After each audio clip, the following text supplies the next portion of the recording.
Thank you. Call to order the school committee meeting for December 10th, 2013. Please all rise for the pledge. I pledge allegiance to the flag of the United States of America and to the republic for which it stands, one nation, under God, indivisible, with liberty and justice for all. Thank you, everyone. In order to accommodate the audience that we have tonight, we are moving this meeting to the auditorium, but so as not to violate open meeting law and how the meeting was posted for this room, we will need to go into recess and reconvene in the auditorium. So I will entertain a motion. So moved, Madam Chairman, to Second. recess. All in favor? Aye. Aye. Meeting is recessed. We will reconvene in a few minutes in the auditorium.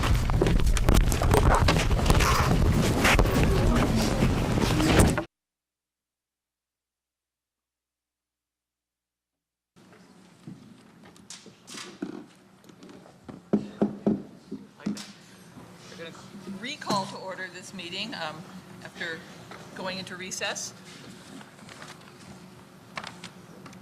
Everybody, okay? Yeah. Missing one member. Dr. Url just arrived. We will start this evening with a public comment period. And do I have the notes? If somebody could grab it for me, that'd be great.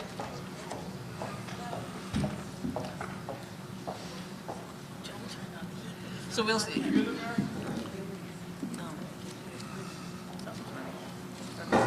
Well, wait a minute. We'll wait a minute while Dr. Url retrieves the sign-in sheet for me. The process tonight will be such. We will start with the public comment period. I know several of you have emailed me in advance asking to speak, and I hope you all had a chance to sign up. I did include the policy when people emailed me to ask about this so that they knew what the ground rules were for public comment. It is just that. It is an opportunity. Thank you, Dr. Url. It was an opportunity to comment. It is not a discussion, so we will respect the fact that you may not be hearing back from us, but it is your opportunity to speak so that you can tell us what is on your mind. There are clearly more people signed up than the time allows. The rules are 3 minutes per speaker, 15 minutes total dedicated to the public comment period. We will start, actually, by trying to read the writing. And it's not a reflection of your writing, it's my eyesight. I have the first 4 people are scheduled to speak on the teacher contract, and then I have somebody looking to speak on the budget. So what I would like for people to do is to be prepared, come up so that there's essentially a line of view so that we can just keep it flowing so that there isn't a disruption in between. And I have Jen Grant, Marlene Silva, Holly Tizo, and Katie Pina Enochian as the 4 first ones that are signed up to discuss the teacher contract. After that, Carolyn Campbell will be invited up to talk about her concerns on the budget. And then as time allows for the rest, actually I also have Pat McNeil. Do I see her here? Okay, hi Pat, thanks. Madam Chairman? Yes. I was thinking, in previous meetings we said during the budget discussion we will be welcoming some comments. I wonder if it would please the board to take the budget discussions along with the budget agenda item later on. I guess the only concern I have is that Ms. Campbell already expressed to me that her time is tight and will not probably be here at the point that we discuss the budget. Oh, okay. So I would like to give her that opportunity to do so. So after that, I have Carla Rodney, also on the teacher's contract. So if you would please start, Jen Grant, if I'm reading it right, pick one of the. Thank you. I'm going to read from my prepared script here, just so that I make sure I don't go over my allotted 3 minutes. My name is Jen Grant. I'm a Stoughton parent, and my husband and I have both been teaching in a nearby town for 15 years. Years ago, when we were new teachers, we looked for jobs in towns that valued education and valued teachers. We wanted to commit ourselves to a town for our careers. New teachers today are looking for the same thing that we were looking for 15 years ago. Teachers commit themselves to their careers and the towns they work in. They want to work in a town that values their service. As a Stoughton parent, I'm concerned because the schools have developed a reputation within and outside of our community for not respecting and valuing teachers. Since September, I've read in the papers about several confirmed labor violations in regards to teachers and great disagreements among the board members here. Now you're proposing this radical salary scale which would put Stoughton teachers earning potential over $10,000 behind comparable communities within just 5 years of their career. This behavior, these proposals, this blatant devaluing of the profession will not attract and retain new teachers. Now more than ever, we need to attract good teachers and keep them here. I just read in the Globe this weekend that our town is seeing rapid growth and increased home sales. This means that there will be more children to educate. As a community, it's our obligation to live up to our school's mission statement, to challenge individuals to reach their potential in an educational environment that promotes excellence. We need these good teachers to do that. My son has had an amazing 3 years in the Stoughton Public Schools so far. His teacher this year is brand new to the district. She's smart, she's creative, she cares about him so much. She's talented, and I want her to still be around when my younger son goes through school in a few years. I ask you to please stop violating labor laws. Instead, let's show this town and let's show the greater public that Stoughton values their teachers. For the sake of my children, for the sake of all the children in Stoughton, please settle this contract with a salary scale that's competitive with nearby districts, and it'll keep the excellent teachers here tonight for the duration of their careers. Thank you.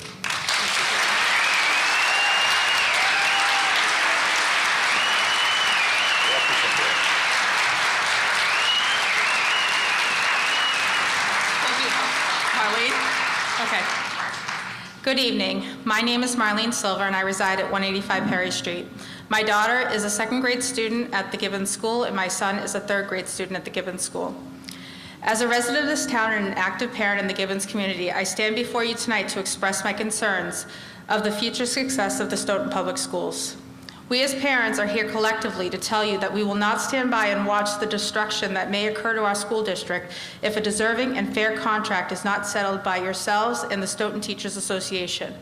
You should know that the highly qualified and dedicated teachers have the committed support of their students and families. We truly believe that they deserve to keep their current pay scale with competitive step and cost of living increases. If many of our teachers are as amazing as the teachers my children have had over the last 4 years, then this district will be at a loss beyond repair. Any of them are to seek employment in any other districts with competitive wages and supportive leadership. Dr. Rizzi often speaks of building up Stoughton to be a world-class education system. For the sake of our children, I hope that I can believe this. But what our students and families want to see tonight and what we believe is ultimately our teachers that are irreplaceable and world-class. Tonight we are here to request that tomorrow night you negotiate a fair and deserving contract for your devoted, enthusiastic, and admirable employees who love our children as much as we do. In addition, there are many questions that families of the Stoughton Public Schools students request to have answers to. The issues of the $780,000 funding that was returned to the town that requires a broader dialogue with the public. We request that the committee schedule a separate public hearing. The issue students with individualized education plans and 504 plans not receiving their documented and necessary services require a broader dialogue with the public. We request that the committee schedule a separate public hearing. Thank you for the time and consideration in the future leadership of my children. This bag is filled with notes and pictures from the people that matter most in this negotiation, and I just want to bring that back to us. It's our children, and they are ultimately the ones that are going to suffer from this negotiation not settling. So I just want to pass these on for you guys to check out. Thank you.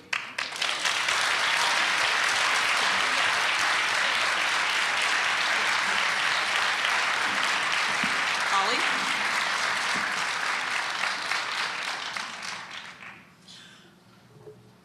Hello, my name is Holly Tiso. I reside at 1037 West Street in Stoughton. I am a Gibbons Elementary School parent, and I have a daughter in the 3rd grade and 3 kindergarten boys. My husband and I could not be any happier or more proud of the teachers that our children have had at the Gibbons Elementary School. We are here tonight for the same reason that I hope you are. To work together as a community for our children. Your teachers have supported my children at the start of their long academic path in the Stoughton schools. I thank God for these kind, compassionate, and obviously very qualified teachers, and it would be a huge loss to the town if any more of them were to ever leave. I beg you all today to please settle this contract reasonably tomorrow and give the teachers, this town, and most importantly, the future of this town, our children, what they deserve. Amazing schools with the same highly educated and wonderful teachers that it's had for years.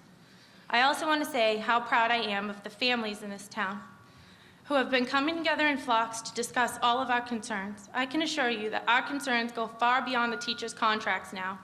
And from this experience, we will make our voices heard in April, when there are 2 important seats looking to be filled. All of the parents here tonight vow to continue to work together to make Stoughton a town that people want to move into and not move out of.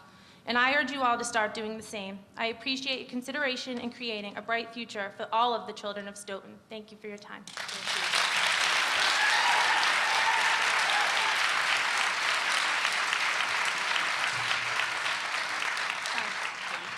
Hi, my name is Katie Pino-Nokian. I live at 61 Swanson Terrace. Thank you for allowing me to speak tonight. I have been a resident in Stoughton for over 10 years. 3 of my children are in the Stoughton schools, not to mention nieces and nephews. I wanted to move here because of the great school system Stoughton offered. Saying this, I urge you to please settle the teacher's contract in a fair and quick manner. These teachers are simply amazing and are always willing to go that extra mile, so I believe that this school committee should show some respect and do the same for them. Thank you. Thank you.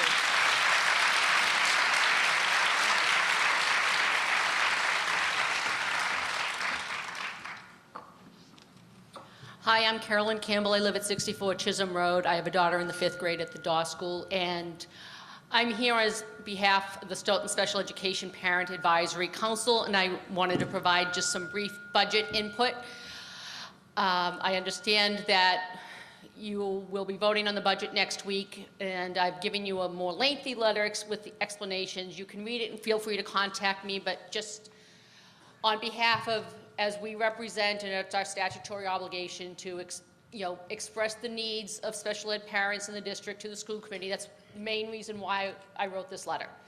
And when you are considering the budget, we are asking that you consider several of these needs. We understand that, not everything's going to happen at once, but we want to start the education procedure now, and we would like to eventually see that there's a plan in place to start, evaluating and meeting these ongoing needs. Okay, first, we want to be area of adjustment counselors, and I know several of you at the table have heard my own opinion as to the need of full-time adjustment counselors, because in general, students do not have their crisis moments on the 2.5 days that the adjustment counselor is in the building. And I have noticed that recently there's a full-time adjustment counselor position posted at the West School. I have heard from several parents and others that there is a definite need for a full-time adjustment counselor at the West School, and I'm very happy to see that that's happening, and I hope that it's in the budget for next year as well, because the need's not going to go away.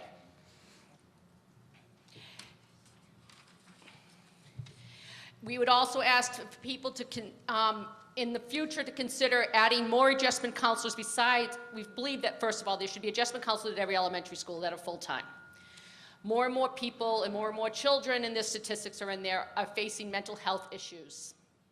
There are some statistics by the National Institute of Mental Health that would state that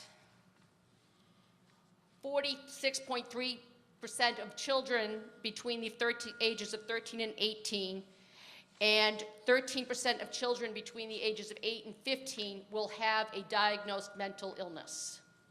Mental health issues are one of the most underdiagnosed and fastest growing diagnoses of all childhood illnesses, and it's something that is only going to get worse and is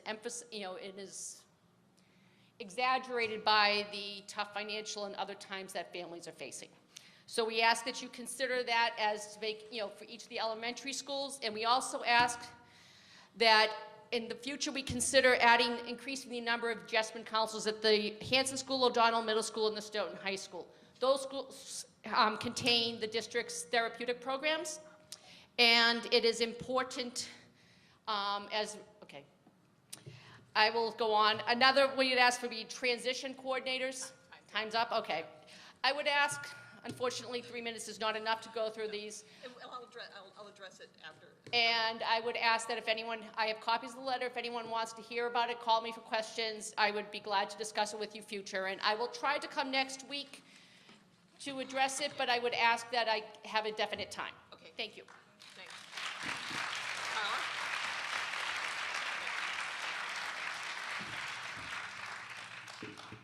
Hello, my name is Carla Rodney, and I reside at 121 Posca Street. I'm a taxpayer, a resident for the last 10 years, and I have 2 children in our school system, soon to be 3. I speak on behalf of several parents that admire, respect, and appreciate the hard work and dedication that the Stoughton teachers put forth on a daily basis. We need to ensure we maintain the caliber of teachers that we already employ in our school systems. Teachers are the essence of our education system and the future for our community. Teachers inspire and motivate our children to achieve success on a daily basis, and in most cases, go above and beyond their jobs to ensure the success of each and every child. As I understand it, there is a debate over the current teacher's contract that has expired, and a new one has yet to be put in place. I suspect that teachers have been underpaid in Stoughton for quite some time, and now they are standing up because their contract does not pay competitively when compared to other towns. We may be competitive in attracting new teachers, but as you approach the top tiers, it becomes less attractive to stay here.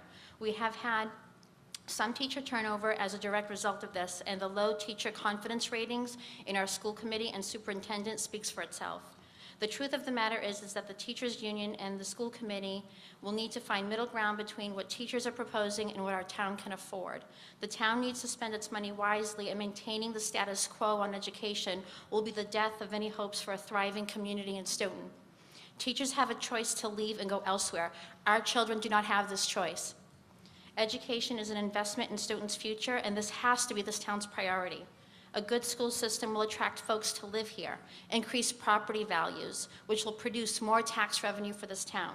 It is that simple. The parents would like the school committee and superintendent and others to pay close attention to this issue. Lack of leadership is not an option. The teachers working without a contract is not an option. Jeopardizing our children's future and education is not an option. Thank you, everyone, for your time.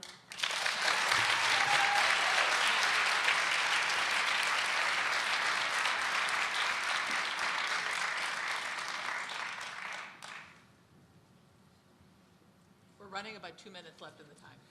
Can you give me 2 or 3? My name is Pat McNeil. I'm at 155 Pearl Street. I'm the, what am I? The other co-president of the Special Education Parent Advisory Council. And there's a word advisory in there, and that's what we're supposed to be doing with the school committee. And I'll just finish a few things that Carolyn had talked about as far as to consider for the budget, since it is going to be tomorrow. We feel that a transition coordinator is a must. It is something that our kids need. It is something that is going to be required. It is something that we cannot do without. They have to have someone full-time to be able to help figure out where they're going, what they're doing, how to get there, and have high expectations for our children that are in special education. That is a huge, huge piece of the special education. We need increased special education staff. We need to be paying our paraprofessionals in a professional manner and give them the respect that they need. They are working with our kids day in and day out, one-on-one, all the time, and we're not paying them enough to hold them here and to give them, we also need to give them professional development. We need to have professional development in all of the areas. Assistive technology is another one. We need to be having it in our classrooms. If we have kids that are integrated into the classes, we need to have it. But as usual, I'm up here about special education. And many of the I want to also mention many of the parents that I've heard from are very disappointed and dissatisfied with the programming, the services that their children are getting. whether they have great IEP meetings and then it's not a follow-through, whether they have a great IEP, and even if there's follow-through, they're not getting the services on a day-to-day basis. We have to look at what is happening and have a way of evaluating it. We do not have any way of evaluating special education services in this town, and that is a disgrace. The other thing is, as far as the teachers concerned, we in special education totally understand how it is to negotiate with this district. It's extremely difficult. We understand that. We do it day in and day out. So, you know, we're with you on this fight that you have because we totally understand it. There's just one other thing that I want to mention, and it's from the education laws and regulations. It says the school board is a legal agent of the state and must therefore fulfill both state and federal mandates. At the same time, the board must be responsive to the community it serves. The board is a legislative body that develops, evaluates, and oversees education policies. We want you to be responsive to the community. Thank you.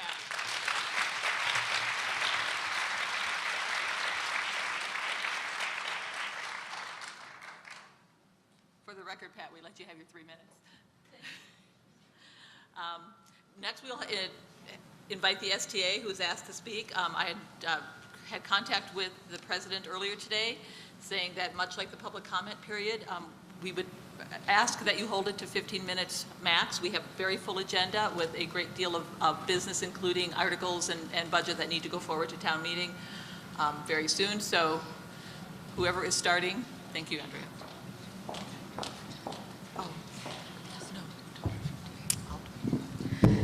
Good evening, Ms. Husseini, Mr. Delinsky, Ms. Sovany, Dr. Earl, Dr. Brown, and Dr. Rizzi. My name is Andrea Paris, and I'm speaking on behalf of the Stoughton Teachers Association. Tonight, you see many parents and teachers gathered today because we have and share a common value. We want to see our kids reach their greatest potential. We want to see our kids and our community succeed. To achieve this, we believe that we need a functional school system in Stoughton. A school system that allows parents, children, and our students to thrive. A school system in which teachers are supported. A school system in which school committee members, administration, and teachers work together and not against one another to unleash student potential. A school system that our community can be proud of. We can get there, but in order to get there, we must first settle the teacher's contract. Before we present the path forward towards the settlement, I want to correct misinformation that is being spread by a member of the school committee who is emailing members of the public, saying that at present, the STA has not agreed to find dates to meet since October 3rd. Here are the facts. Our ground rules state that we must have 2 meetings scheduled in advance. At our August 26th meeting, we agreed to meet on September 17th and October 3rd. We did have a bargaining session on September 17th. However, when we met on October 3rd, Ms. Husseini was not there because she was attending a conference, and Dr. Rizzi did not stay for the bargaining session because she said she had a conflict. It was a brief meeting, and no bargaining took place. At the end of the session, the school committee attorney said she would get back to the STA with dates after talking to her client. After we did not hear anything for a week, our MTA representative contacted the school committee attorney to ask for dates to meet. The school committee attorney presented dates, and the first date that we were all available to meet was December 11th. We are scheduled to meet in executive session tomorrow evening, Wednesday, December 11th at 6 o'clock. Over these past couple of months, there have been many public comments about the negotiations. To ensure that there are no misunderstandings about what's on the table and why the STA believes that the school committee's proposals is a radical one that will set the school system in a downward spiral, the STA invites the full school committee to attend tomorrow night's bargaining session. We have not had the opportunity to address the full school committee in executive session. We believe that it is important that we have direct communication so that there is no misunderstandings about what is at stake. Our students and their families are counting on us to come to a resolution so that we can return to focus on what matters most, our students. And just a side note, We recently found out that a special education teacher from the West School with 2.5 years experience put in her letter of resignation last Thursday to go teach in Norwood school systems because she does not feel the support of the administration in the schools. So thank you for your time, and I wanted to invite Chad Kelly up to speak.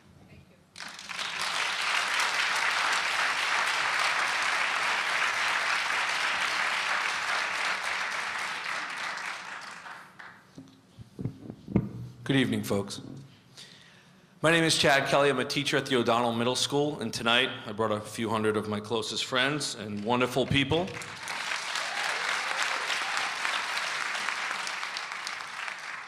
In a moment, I'll present you with a petition. I will read that. I will tell you that I am fortunate.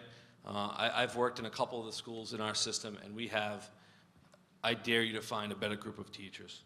They're wonderful. And although I don't reside on Pearl Street, I grew up on all the streets in Stoughton, as my entire family is from here. We flew the coop a few years ago when I was 1 year old. So I have strong Stoughton roots. Stoughton means a lot to me. I took a 30-year hiatus, and I'm back.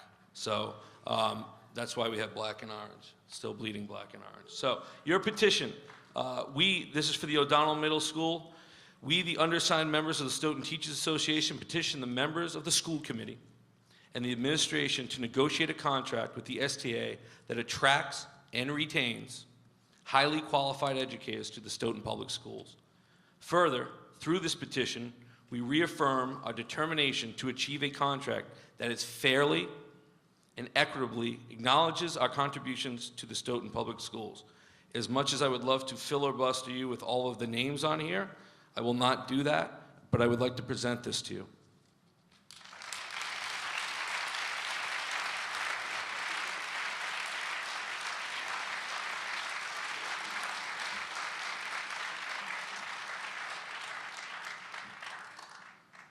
Well, thank you. First, I would like to address, I don't know if Ms. Campbell is still in attendance, but we did receive a letter from her with her concerns on the special education budget. They will be talked about during the budget period discussion tonight, even if she's not able to come back. So I did communicate that to her. She said she would go to try to be back. As far as the comments from the STA, first of all, I appreciate you showing up in numbers. This is truly an issue that we would like to see come to resolution as quickly as possible. Thank you.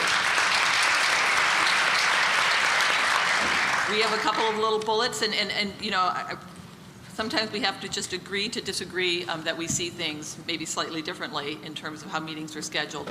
But we do look forward to continuing negotiations tomorrow night.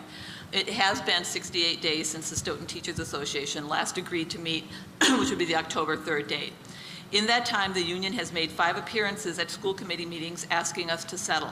The school committee has suggested at least 5 meeting dates between October and now, but the union has rejected all of them.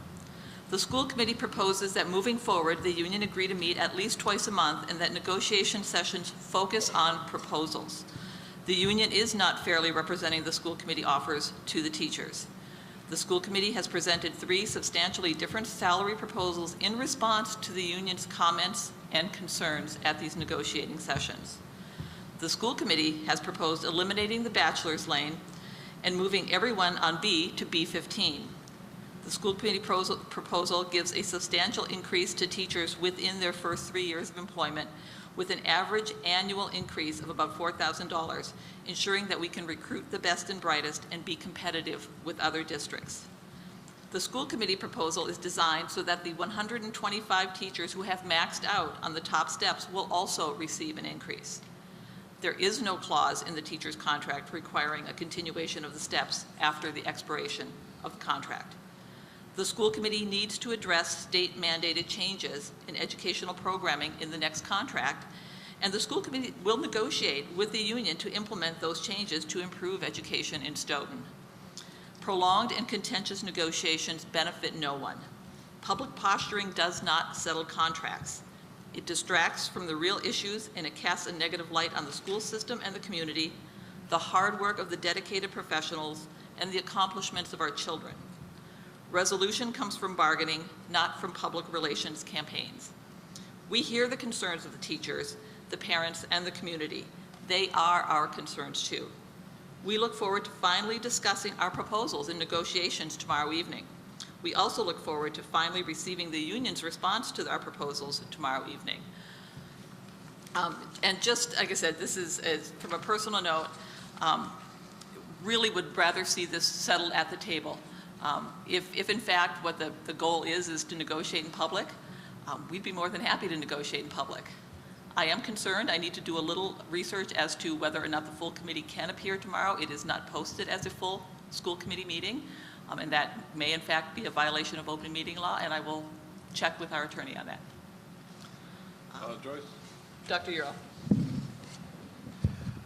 It's great to see so many people here. Why don't you guys come to the whole school committee meetings, all of them? We feel so lonely during the school committee meetings. I think there are a few things we need to say that they are indisputable. I think all my colleagues here agree that the teachers in Stoughton are doing a great job. So nobody is, I don't think anybody is disputing that. The other thing is Stoughton School Committee's negotiation team. I think they did diligent work. I don't dispute that they didn't try. I used to be on the negotiating team before I was removed for some reason.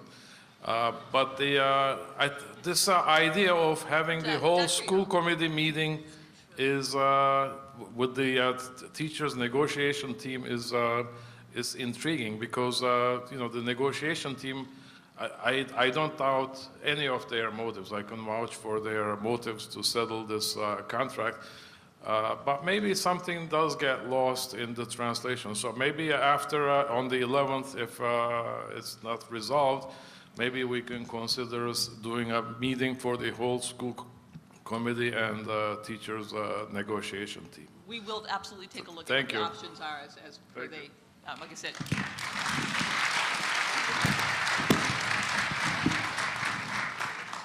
Hi parents, hi staff, hi children, how you all doing? Listen, I'm a teacher still at heart, although I'm an administrator in Boston Public Schools.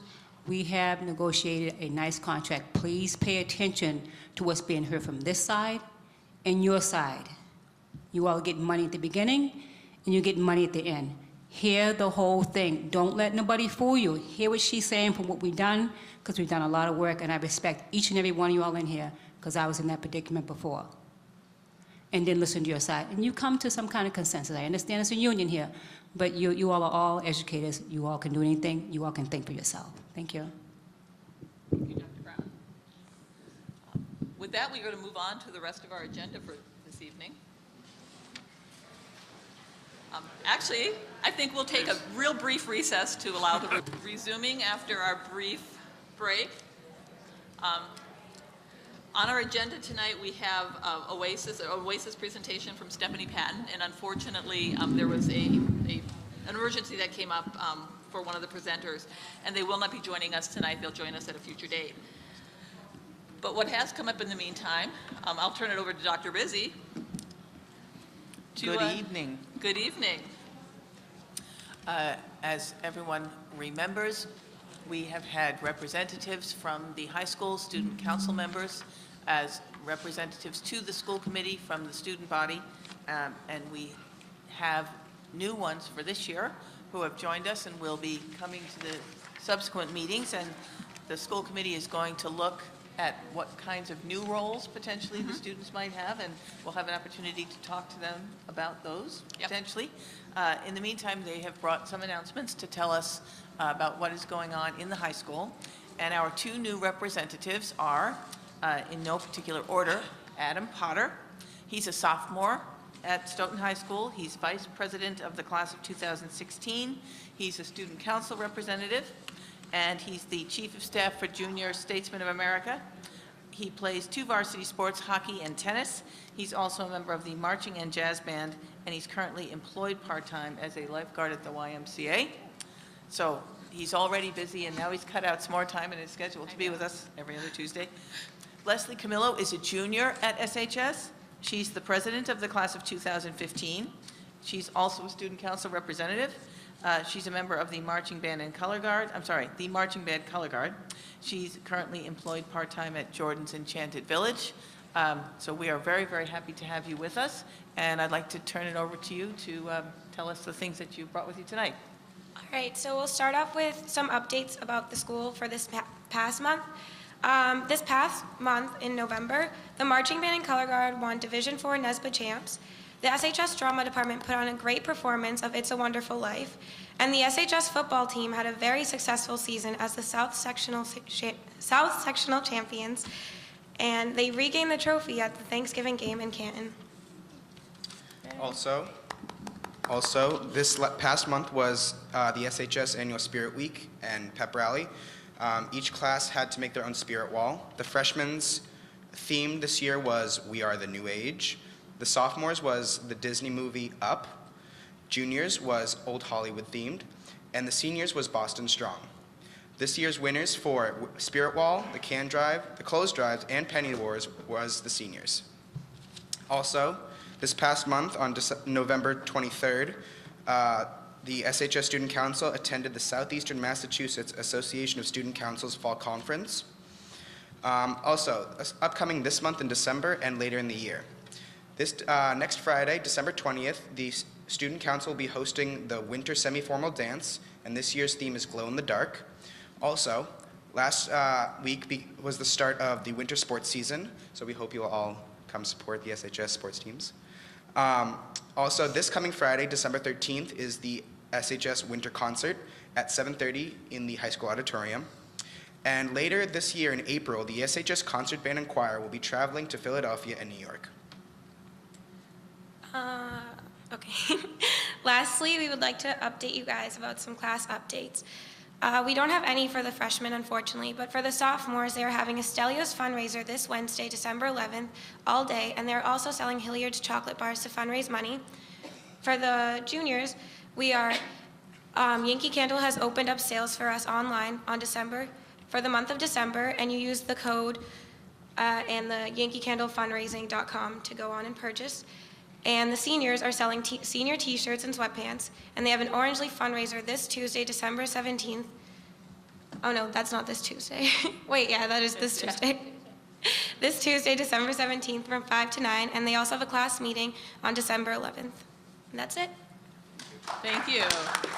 And welcome. I want to take the opportunity to say what Dr. Rizzi had mentioned is it has come to light on some of our boards from the Mass Association of School Committees that school committees statewide haven't really been paying the proper attention to the involvement of the student representatives. And I'm going to go back and dig into that thread to see what it is. I know that just among those would be that you would receive the packets that were received so that you'd have an idea of what we're discussing as policy. And we would be in the future looking for input from you as well that you come back from your student government with. Grown-up stuff. So thank you for volunteering for this another time-consuming effort in your busy days, but we really appreciate you being here. Thank you. Thank you.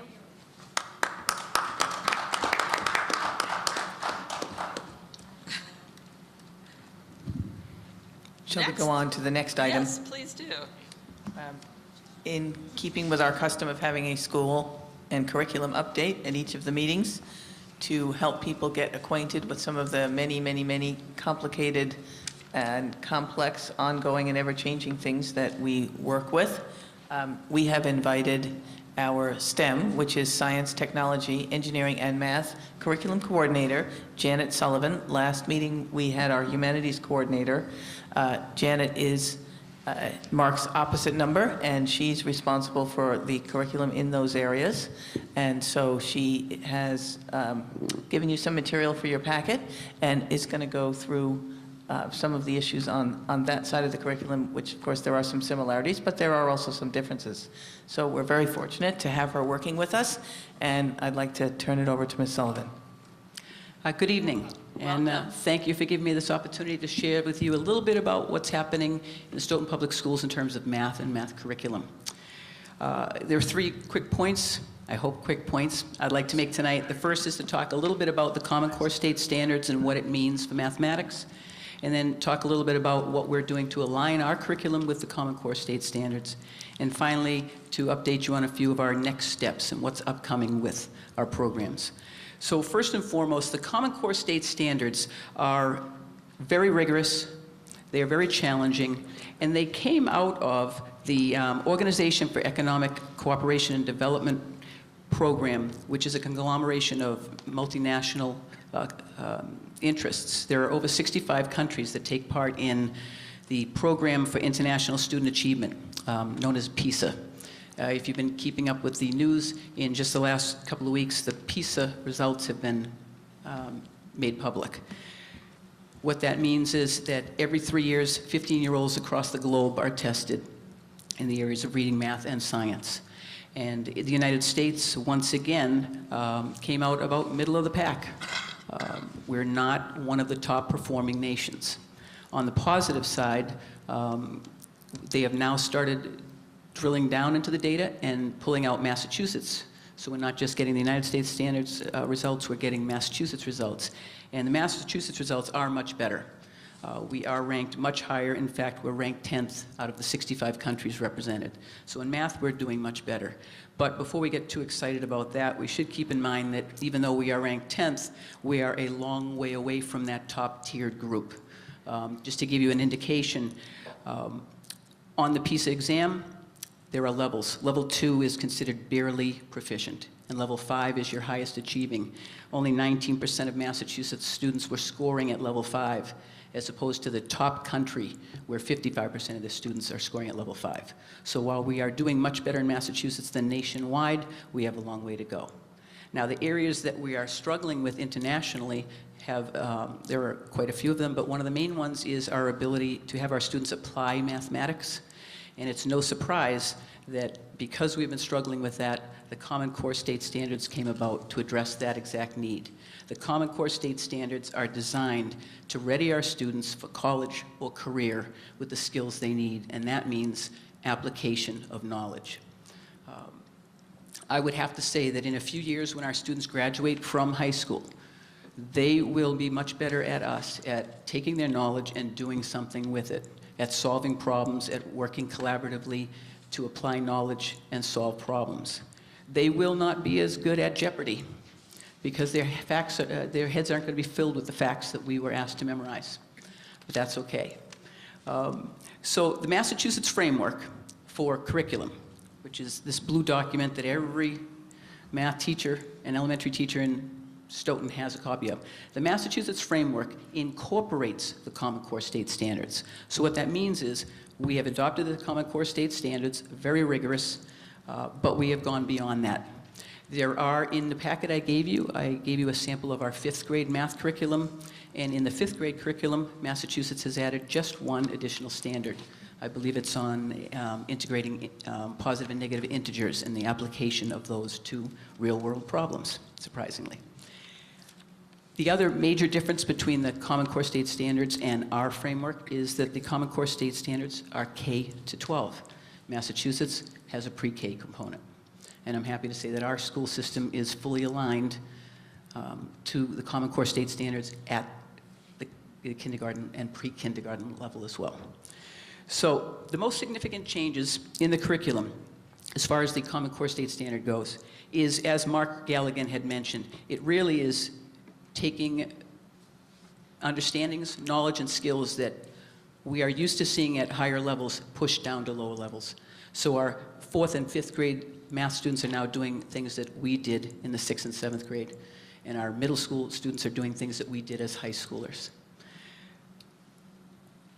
When I attended the Northeast Math Leadership Conference, one of the main speakers at this conference was Dr. Skip Fennell. And he is also one of the authors of the Common Core. And when he finished speaking, I asked him, what is the most important thing for a school system to do if we're going to be successful with the Common Core for mathematics? And he said the most important thing is the integration of the math practices. Now, the math practices, there are 8 of them. And they are skills that we are asking all of our teachers to build, starting right at pre-K through 12 in all our students. And they involve things like making sense of problems and persevering in solving them.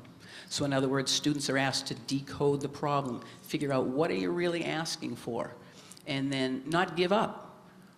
When we couldn't solve a problem, we just waited for the teacher to help us. Today, we help the student along, but we ask them to become more involved in their own education. Another one of the standards is construct viable arguments and critique the reasoning of others. I was in a kindergarten class last week, and here the students were working on a math problem, and I kept hearing from the teachers, so what was your strategy? What did you use? And these are kindergartners, and they were answering the questions. Well, I used the 5 frame, I used the 10 frame, and I noticed there were 2 blank spots here. And the conversation they were having just kind of blew me away. So we are starting at the lowest levels and working right up to integrate these math practices. The biggest thing that we are looking at down the line now with the Common Core is the PARCC assessments, and I know Mr. Galligan spoke at length about that last meeting, so I won't go into detail. But the Common Core state standards line up very well with PARCC. So if we do a good job implementing the Common Core state standards and the rigor that they involve, we should have our students ready for PARCC. One of the nice things about going to that math conference was many of the speakers at that conference were authors of the Common Core. Well, often, many of them just happen to be authors of PARCC, and they also just happen to be authors of the Envision Math program, which we have invested in, and I'll talk a little bit more about. So the 3 are all interconnected. Finally, one last thing I want to tell you about the Common Core, and this relates to a diagram I sent you all. I don't know if this relates, if you can see it. One of the things about the Common Core that I like, there are many people who are critical of the Common Core. I myself am a fan, because as a teacher, to me, it gets at the heart of what I've always believed in, and that is teaching students how to be learners.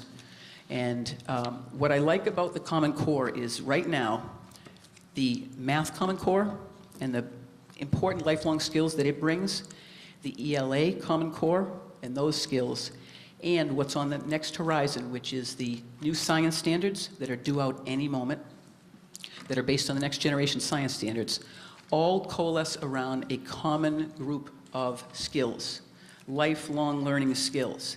And these we are seeing in our math classrooms all the time. We're seeing them now in our ELA classes, and we're just starting to see them in our science classes. We're a ways from that, and I'll talk about science any evening you want me to come about to, but tonight I'm going to stay with math.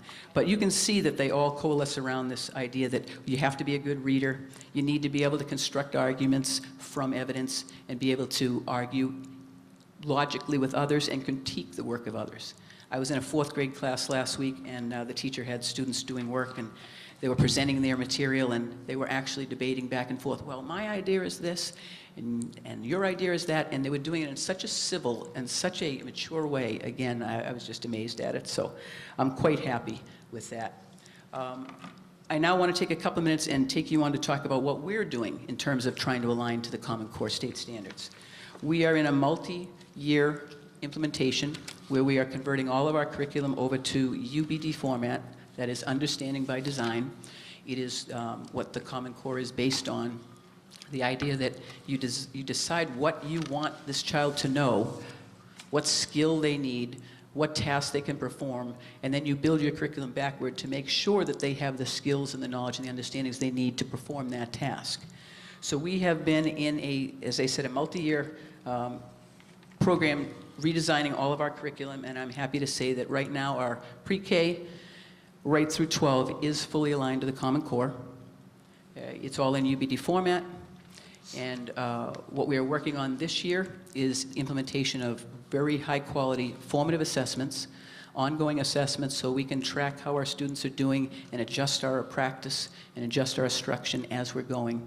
And the implementation of the newest buzzword is CEPAs, CEPA, Curriculum Embedded Performance Assessments. And that ties right back to our failings on PISA, in that these tasks will ask our students to perform math as it relates to real-world situations. So when our students in our curriculum have caught up with that, as we are doing now, we're going to be in good shape. So we're in the middle of implementing and developing those common embedded assessments now. At the kindergarten level, our main focus has been on the Well, our main tool, I should say, is the Envision Math program. And I could spend an entire night talking to you about it, but I'll be very brief. The Envision Math program is perfectly aligned with the Common Core. We had to do a little bit of work to augment it because Massachusetts does have a few extra standards that we have worked in. And this summer, I was very happy to work with a group of teachers who met to realign the scope and sequence. The Envision Math program comes with a set program. One size fits all doesn't work for us here in Stoughton, so the teachers, using their knowledge of our students, redesigned the scope and sequence, decided if there were units that needed more time, less time, where we needed to augment the program. We redesigned that with a focus group this summer. And then this fall, we had grade level meetings. So we had all the first grade teachers together.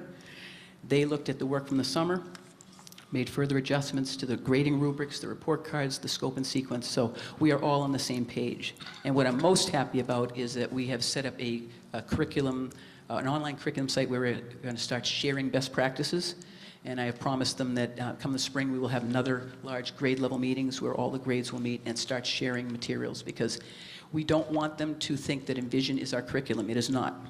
Our curriculum has a tool, which is the Envision Math program, but we go beyond that using the knowledge of our teachers, using lessons from everyday math, conferences they attend. So it's a living, breathing document, our curriculums here, and we want them to continue to grow. At the middle school and high school levels, again, our curriculum is fully aligned. We are working to embed the math practices as daily practice. So our professional development this year is focused around the math practices. We are also adding in this year some additional work, professional development on differentiated instruction, because we feel that that is a major focus. We want to be able to support our most challenged students, but also challenge our high flyers. So differentiated instruction is also a big focus this year. I did jump through, I know we're running a little late tonight, so I've skipped over a few things that were in the outline. If you want me to go into that a little bit more, I will at the end. So the third and final thing I want to talk about just for a few minutes are next steps. Our curriculum work is ongoing. If you ever ask me, are we done? The answer will be never, because curriculum to me is something that you look at every single year and revise constantly. We are bringing online the new SchoolNet program so we can better track our students and comply with the needs of the state in terms of data. We are, as I mentioned, continuing our professional development program, which will have a new focus on differentiated instruction. I'm very excited that we will soon, we have planned for the spring, we will have our first vertical articulation teams. So now that we have curriculum written for every grade level, we're going to get teachers together, K through 12, in a room so we can look vertically. How are we doing? Where do we need to fill gaps? Where are our students struggling? And I'm very excited about that. And then the final step of curriculum, of course, will be, we hope, next year, where once we have all of our curriculum written and vertically aligned, we will then start doing more cross-curricular activities. So we will have teams of history teachers, math teachers, science teachers, social studies working together with their curriculum that's fully aligned now to the standards and make those cross-curricular connections, which again is a big part of why we're having trouble on those PISA results. And then finally, we do have an excellent online website that we have been building for the last few years where teachers are sharing. So collaboration is a big part of what we've been doing. That's it for my prepared remarks. I'm happy to take some questions. I am excited about what's happening with math, and I think an awful lot of great things are occurring, so I'd love to share anything more that you'd like to know about. Thank you, Ms. Sullivan. Ms. Sauvanet, first question. Yeah. Ms. Sullivan, what kinds of things are being done with regard to gifted children, and is there room within the curriculum or within the programming to differentiate instruction to help and guide our gifted children and help them grow? Well, the curriculum is designed to take care of all our children, and we're concerned about all of them. Those that are struggling the most, those that are just carrying along, and those that are ready to fly. So our curriculum is designed to meet the needs of all those students. Now, how that is done at the elementary level, for example, the Envision Math program and beyond, and I'll tell a little bit more about other things, but the Envision Math program itself is designed exactly for that. A huge part of every lesson is the differentiated instructional part of it, math centers. I was in, again, a fourth grade class last week where the teacher went through the lesson. She did some direct instruction, and then the students did some guided practice. And then with just one word, she said, okay, centers. And the next thing you knew, they all went up, checked a bulletin board, and they, which was based on their results of the most recent assessment she had done, and they all went to their centers. One was for direct instruction with her kids that were struggling the most. 2 were for practice, students that had the concept but just needed to keep working at it. And then there was another table that was enrichment. Those students that had this material and were ready to go, and they were challenging programs and challenging problems, and I watched them for a while interacting with each other and engaging in those concepts of the math practices, debating back and forth, critiquing each other's work. And so that's how we are challenging them in the everyday lesson.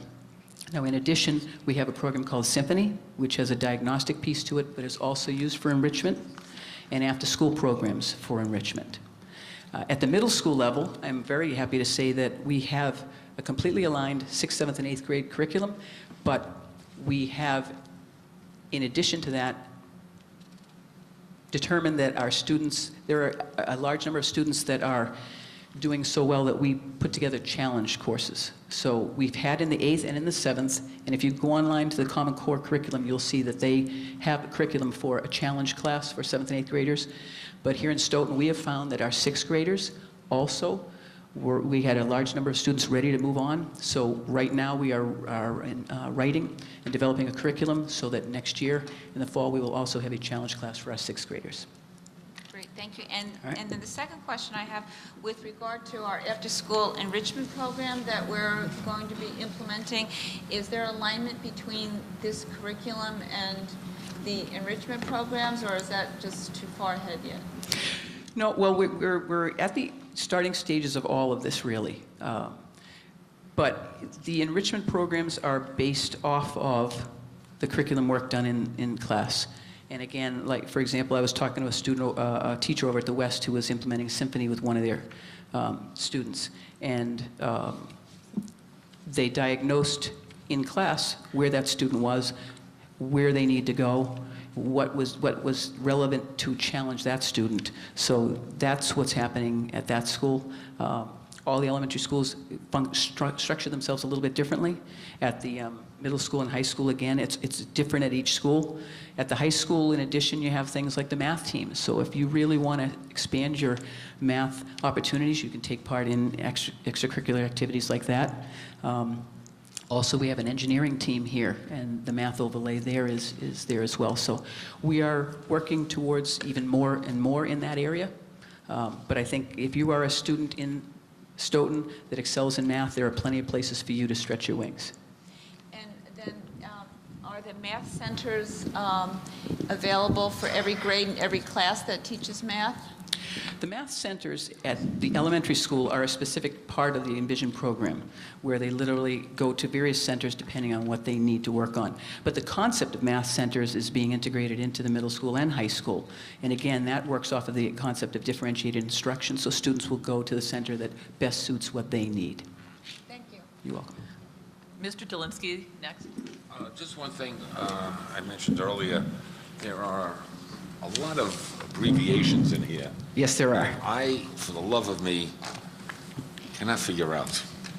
Can you explain what 5.NBT.1 is? Yes, I can. As an example? If you would flip to the sample curriculum that I provided for you, and I'm very happy to say that if you were to go into any class at any grade level, all of our curricula looks this way for the elementary, and the cover sheet first and foremost shows the math practices. But if you flip to the second page, the scope and sequence, I assume, Mr. Dolinsky, that's what you're referring to? Right. So if you see something that says, let's say, OA.2, OA stands for Operations and Algebraic Thinking, and that's the second standard in that category. NBT stands for Numbers and Operations in Base 10. NF would stand for Numbers and Operations in Fractions. NS is Numbers, Systems. G, I think you could probably guess, would be Geometry. So it relates to the basic kind of groupings of skills. I'm just going to make a request, if you could. Could you just get me a list so I know what I'm looking at? I think this looks great, I think. When I leave, I'm going to give you your own personal copy of the frameworks. Oh, okay, All right. because I'll tell you, I'm very impressed with what's going on and what I think is going on. I didn't realize that when I went to school, all this happened. They taught me how to add and subtract and plus one and minuses and what multiplication and division. Thanks. But this is so much more involved. And getting the kids in the 5th grade learning something about geometry really impresses me. I'm not having any more children, but I guess my grandchildren will have to suffer through this. If you flip to the next page, you'll see, for example, topic 1, and it breaks it out.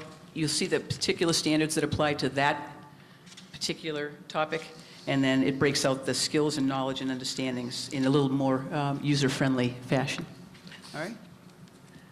Any other questions? No, I've embarrassed Dr. myself. Brown next.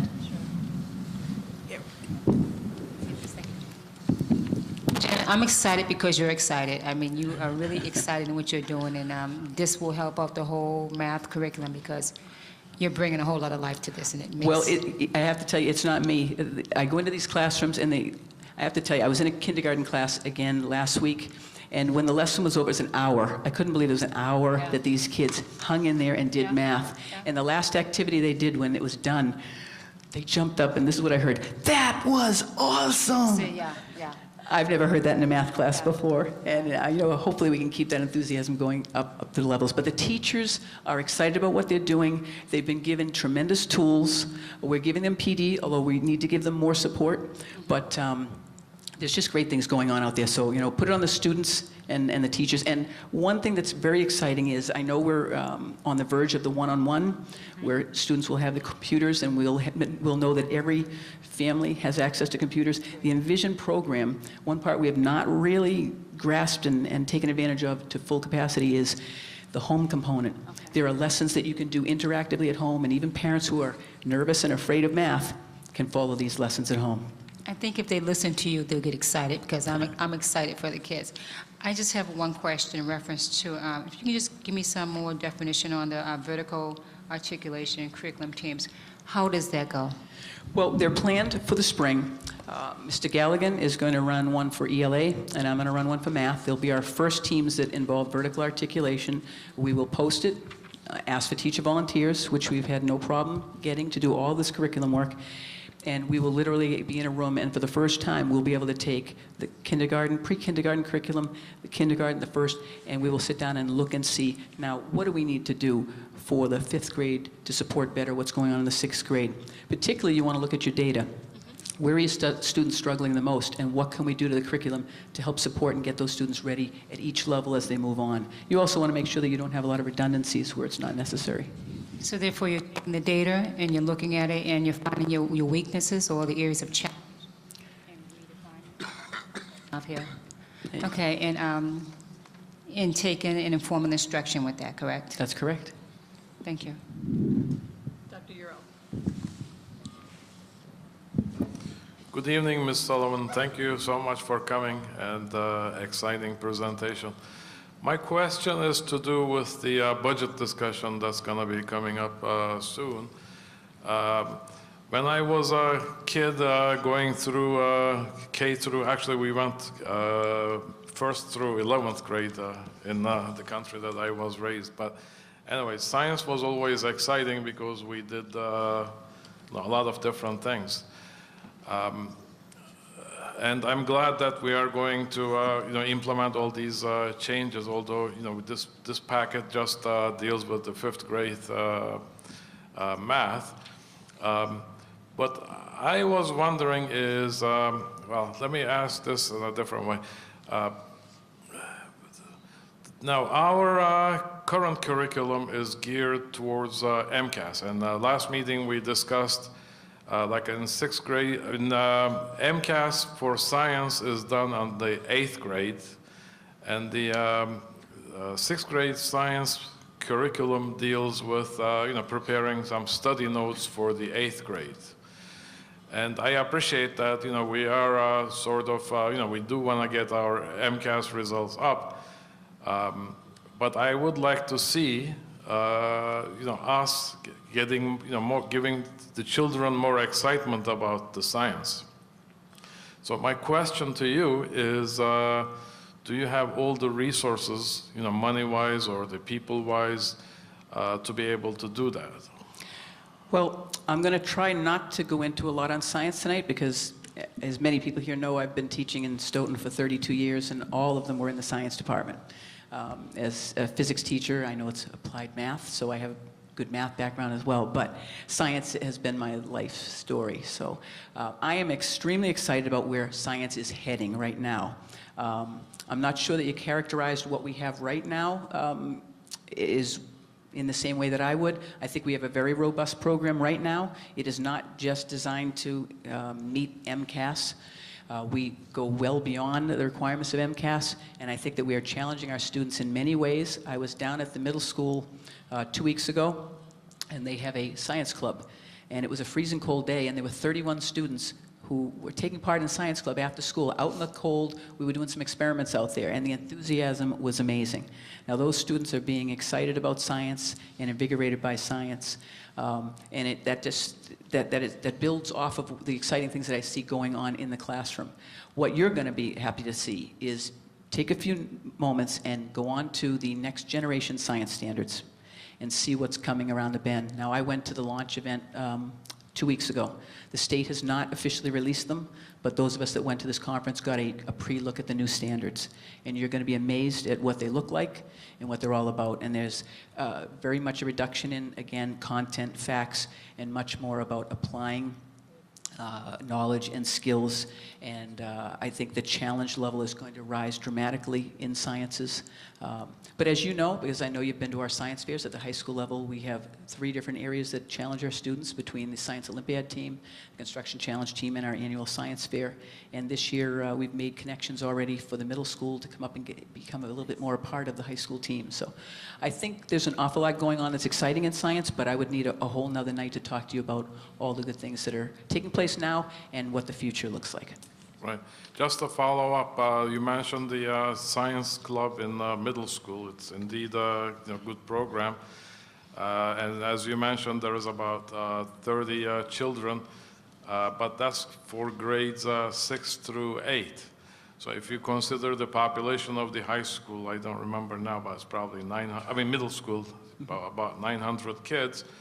And the kids that show up for the science club is 30. And those are the kids that already love the science. What can we do to make, give this excitement to the other kids, make them love science too? And what kind of resources you would need to be able to do that? I think everything, as the director of the science department and now as the curriculum coordinator for STEM, I have to say everything I have asked for, I have received. Everything my teachers have asked of me, they have received. We have been well supported. We are starting some new initiatives. You'll be happy to know that we have a new program that's going to start at the elementary. We are going to run 2 pilot programs this year. They've already been posted and a person's been hired to do the job. We are going to run at the elementaries, all 5 of them. They're going to have a program on rocketry, a short unit, but we've already bought the materials. We have the teacher ready to go. So the rocketry program will start, and following that, actually we'll probably do the race car unit first and the rocketry unit second. So starting at the elementary, we're going to start building even more excitement about science up through the middle school. And as I said, the middle school this year, we already had a meeting last week to plan greater connections between the middle school and the high school and the opportunities that are happening here, because we think there are a lot of middle school students that would like to get involved in our engineering or construction challenge team. So those are the connections we're starting to make. Thank you. Thank you. I just want to comment on a couple of things. One is that it's really great to see an increase in the hands-on science at the elementary school, because I think that's one thing we've always had a very difficult time struggling with, how to schedule that within the course of an elementary day when there's a lot of pullouts for band and other counseling and all. And I know science over the years has probably been one of the areas at the elementary that I won't say has suffered, but that hasn't received the attention that we would like to have had it receive because of that component. So congratulations on finding a way to fit that in. When is the next generation science standards due to be released? Well, as is the case with Massachusetts, Massachusetts is not going to adopt the next generation science standards. They're going to adopt their version of the next generation science standards. It was due to be released on November 16th. Myself and 300 people were at the conference ready to receive them, and they said they wanted a delay of a month or so. Any moment, for all I know tonight, they were posted. I do have advanced copies of them. They're embargoed copies, but if you want to see them, you can. But within a very short amount of time. And the good news is that the state has listened and is slowing down the implementation of the science process. So we're going to have a full year and a half of public comment on those standards, and then 2 years of implementing them. So we have time to do this right and ease into it. And we've already started because Dr. Ural, you mentioned, do we have enough supports? Dr. Rizzi and Mr. Ford, last spring, I asked for and received, on behalf of all the elementary school teachers, the Discovery Ed textbook program. So like our Envision program, we now have a similar program that is fully aligned to the state standards in science. We are using this year to let teachers get used to it. On November 5th, we had a full-day training for them. Prior to that, I had a half-day training for them. And then we are just leaving them alone this year to play around with it, investigate it, try out some of the lessons, and next year we will start implementing it. So we're easing into this, but they have the tools they need already, and I've had a number of them contact me already about, they're excited about the lessons that are there, and it's not just a textbook, it involves activities and labs, professional development, reading, it integrates it all. And back to the math presentation, again, 2 points. One is that I'm just thrilled with the collaborative nature of mathematics. And I know it's not new to the Common Core standards, that it is a trend that is actually fairly recent. But it just reinforces for those kids who need a little help, and maybe their peer help is as important as their teacher help, and the kind of the competitive factor and the ability to argue through things and explain them, and that works well with the math practices. My page just skipped on me. The math practices as well. I think being able to break down math for those people who aren't just purely number-based, who don't get it instantly into the process of learning it, is just tremendous, and to see it laid out like this is great. I think it'll build a lot of confidence in parents that who have that math fear themselves, that there are tools that their kids will have that'll get them past that. We're really expecting a lot more out of our students today. When you and I took a math class, all we had to do was get the number, put a box around it, and you were done. These students get the number, put a box around it, but then they have to completely explain what was the process, what other methods could they have used, defend their decisions against the arguments of others. So they're being asked to do an awful lot more than we were. Absolutely. Thank you very much. Thank you. Is there anything else, Dr. Rizzi, that you'd like to add to that discussion? I never feel the need to add anything after Ms. Sullivan is finished. True. Well, the next on our agenda is the facilities policy. And we have Mr. Harding here with us this evening to answer questions that you might have about that. So it'll be just like town meeting, Joel. You have to go to the podium. I want to recognize Mr. Dolinsky, who needs to make a comment. I'm going to recuse myself from this portion of the meeting due to the fact that I am involved with the use of the facilities, and there's another representative that will speak on my behalf. Appreciate it. Thank you. Every year, the committee looks at the facilities use policy and all the component parts thereof, and the recommendation that Mr. Harding and I are making this year is that you consider raising the custodial fee from $34 to $38 an hour. And that is because the custodial fees are charged to offset our costs when community groups use the facilities. We're not in the business of making a profit on the custodial fees, but since we have to have custodians when there are folks in the building, the custodial fees are just to offset so that there is not a loss to us for having our custodians work when there are community groups. And over the last 5 years or so, there has not been any change in the fees, but there has been an increase in the rate of pay of the custodians, and other than the Unit A teachers, all of the other unions have settled contracts this year, and there are some raises in those contracts. that we believe are quite reasonable, but this change in the fee would reflect what the custodians are currently being paid so that it remains a zero sum for us and not a subsidy. Mr. Harding, was there anything you'd like to add? No, this would be affect permits from the point that you vote forward, Okay. not affect any current permits. As Dr. Rizzi said, we've gone since 2008 with the existing fees. The $38 is kind of a mid-range fee for what we are paying the custodians / maintenance staff in overtime. We expect this would remain in place probably for the 5 years as the past fees have remained. Okay. Ms. Sylvanay, you had a question?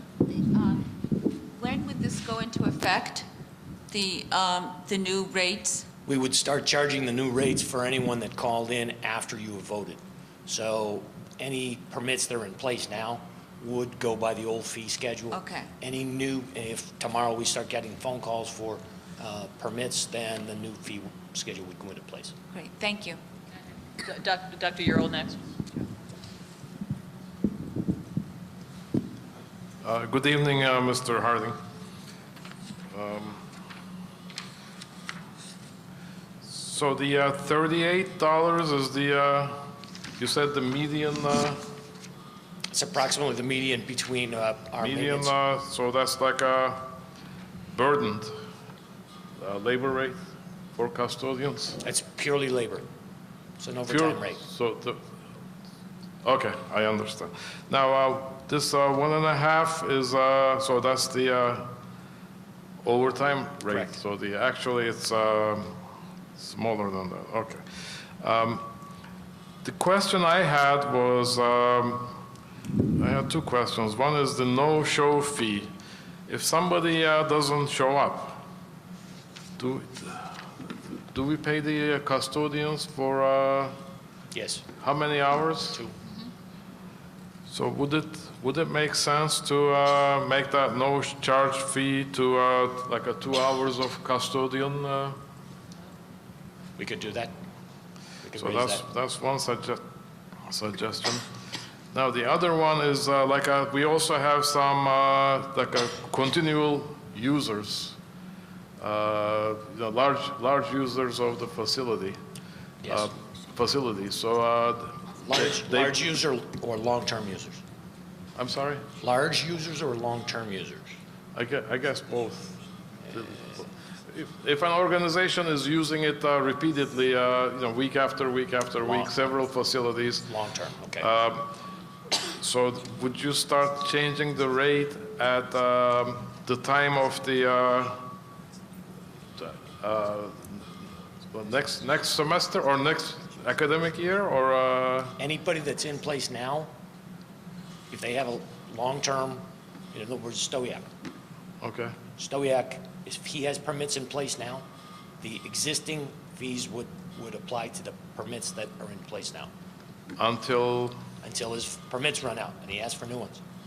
And the permits are usually, for user like Stoyak, the permits are good to the end of? Till he's asked for, like when his season ends, March. Oh, okay, thank you. So I make a motion to, I have a question. One more question. oh, okay, go ahead. Dr. Brown. Sure. How you doing, Mr. Harding? My question is, these are the fees that you're getting for when you all have to go to open up an area after school? When a building is open,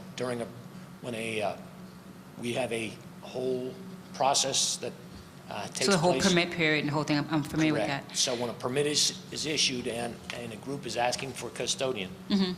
this is what the fees that would be charged for that custodian. And what was said about the no-show fee? It was suggested that the no-show fee be raised to twice the custodial fee because we pay a minimum of 2 hours for a no-show. Exactly, so it should be $76 instead of $50. Or $100 if it's a Yeah. holiday. Well, okay, I don't have a problem with that. Thank you. I would like to I'd like to recognize Mr. Evangelista as representative of probably the largest stakeholder. Make a comment. I think you should quit when you're ahead.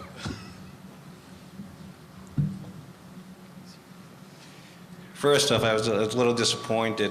When everybody left, I was like Rodney Dangerfield. I was like, where's everybody going? Bob Evangelista, President Stoyak. First of all, I'd like to thank all the board members, Dr. Rizzi and Joel. They do a great job supporting our organization. The one thing I just want to kind of say, and I think Joel actually answered it, was as far as our basketball permit that's currently in place, that fee will not apply to that until it's over, just to be clear. Okay. One of the things is, you know, I think last year we paid out $45,000 to the school department. And with that increase, it's going to come to about, if I'm taking into consideration the hours that we do, it's going to be like another $6,000. And we are probably the largest shareholder, and there's no doubt Joel and his people do a great job. Our enrollment is probably down 60 to 75 kids now.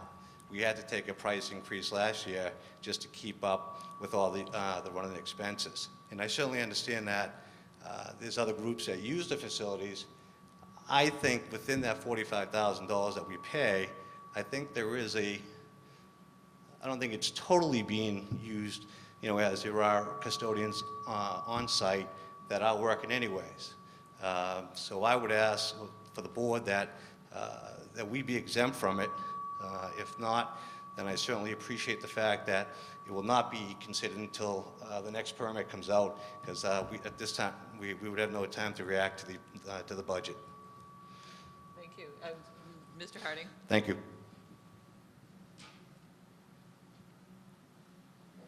I take Mr. Evangelista's point. However, the committee, and I'm sure you're aware, this is a pass-through. We don't make any money on this when we charge for a custodian. So if we were to void or allow Stoyak in the buildings without paying the custodial fees, it would essentially take $45,000 out of my budget, because the custodians are going to get paid. That's a contractual issue. So again, we're not charging them any more than the custodial fees. To my knowledge, we aren't charging them for use of the buildings, the rental fees. It's just straight custodial fees is what they're being charged. And is it, refresh my memory on the recent change or fairly recent change in the contract that now requires not to have not a shared custodian situation as had been allowed in the past? That is correct. If there's two permits in a building, there must be two custodians at this point. There's some negotiation still going on about school-sponsored functions versus outside functions, but that is what the new contract language says. Thank you. I'd entertain a motion, Dr. Ural, if you're still interested. I'd like to make a motion to accept Mr. Harding's Mr. Harding's recommendation as amended to change the no-show fee to double the custodial fee. That would be $76 per hour, or $76, sorry. That would be 76 per regular rate and 100 for a holiday rate. It's just that, you know, what we are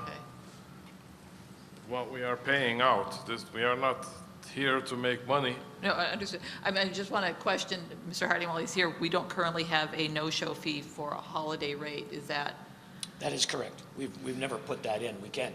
Okay. Actually, I mean, why not say it's double the custodial fees? Because if the custodian doesn't show up either, like if there is a snow emergency, custodian didn't show up, the user didn't show up, then there would be no cancellation fee, no show fee for the user. We could put that in. Just put 2-hour custodial fees. Yeah. Okay. You know. So we have a motion as amended to include no-show fees at twice the hourly or twice the custodial fee. Do I have a second? So the motion is to double the no-show fees and accept everything else as is? the motion is to have the no-show fee be twice the rate that applies. So there would be a regular rate and a holiday rate. So you're saying it'd be $50 as it stands now? It would be, a no-show fee would be 76 or 100, depending on whether it was a regular day or a holiday.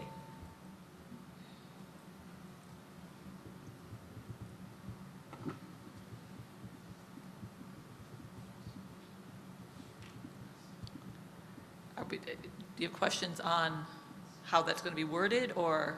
Yeah, I just want to make sure that. I think Mr. Harding had a good recommendation. Do you wanted to say twice the custodial fee? Two hours of Or 2 hours of fee. custodial fee? Yeah. So if the custodial fee on the particular day that their permit is for is a holiday rate, then it would be 2 hours, whatever, of the custodial fee. Okay. So that would be the amendment. Is that fine with you, Dr. Yaro? Yes. Do I have a second? Any further discussion? All in favor? Aye. Is that affirmative? Yeah, that's unanimous. Could have Mr. Dolinsky come back, please.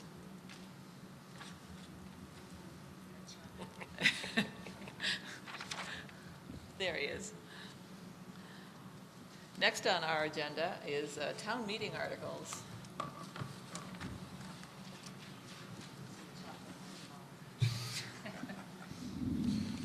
We doubled everything, George.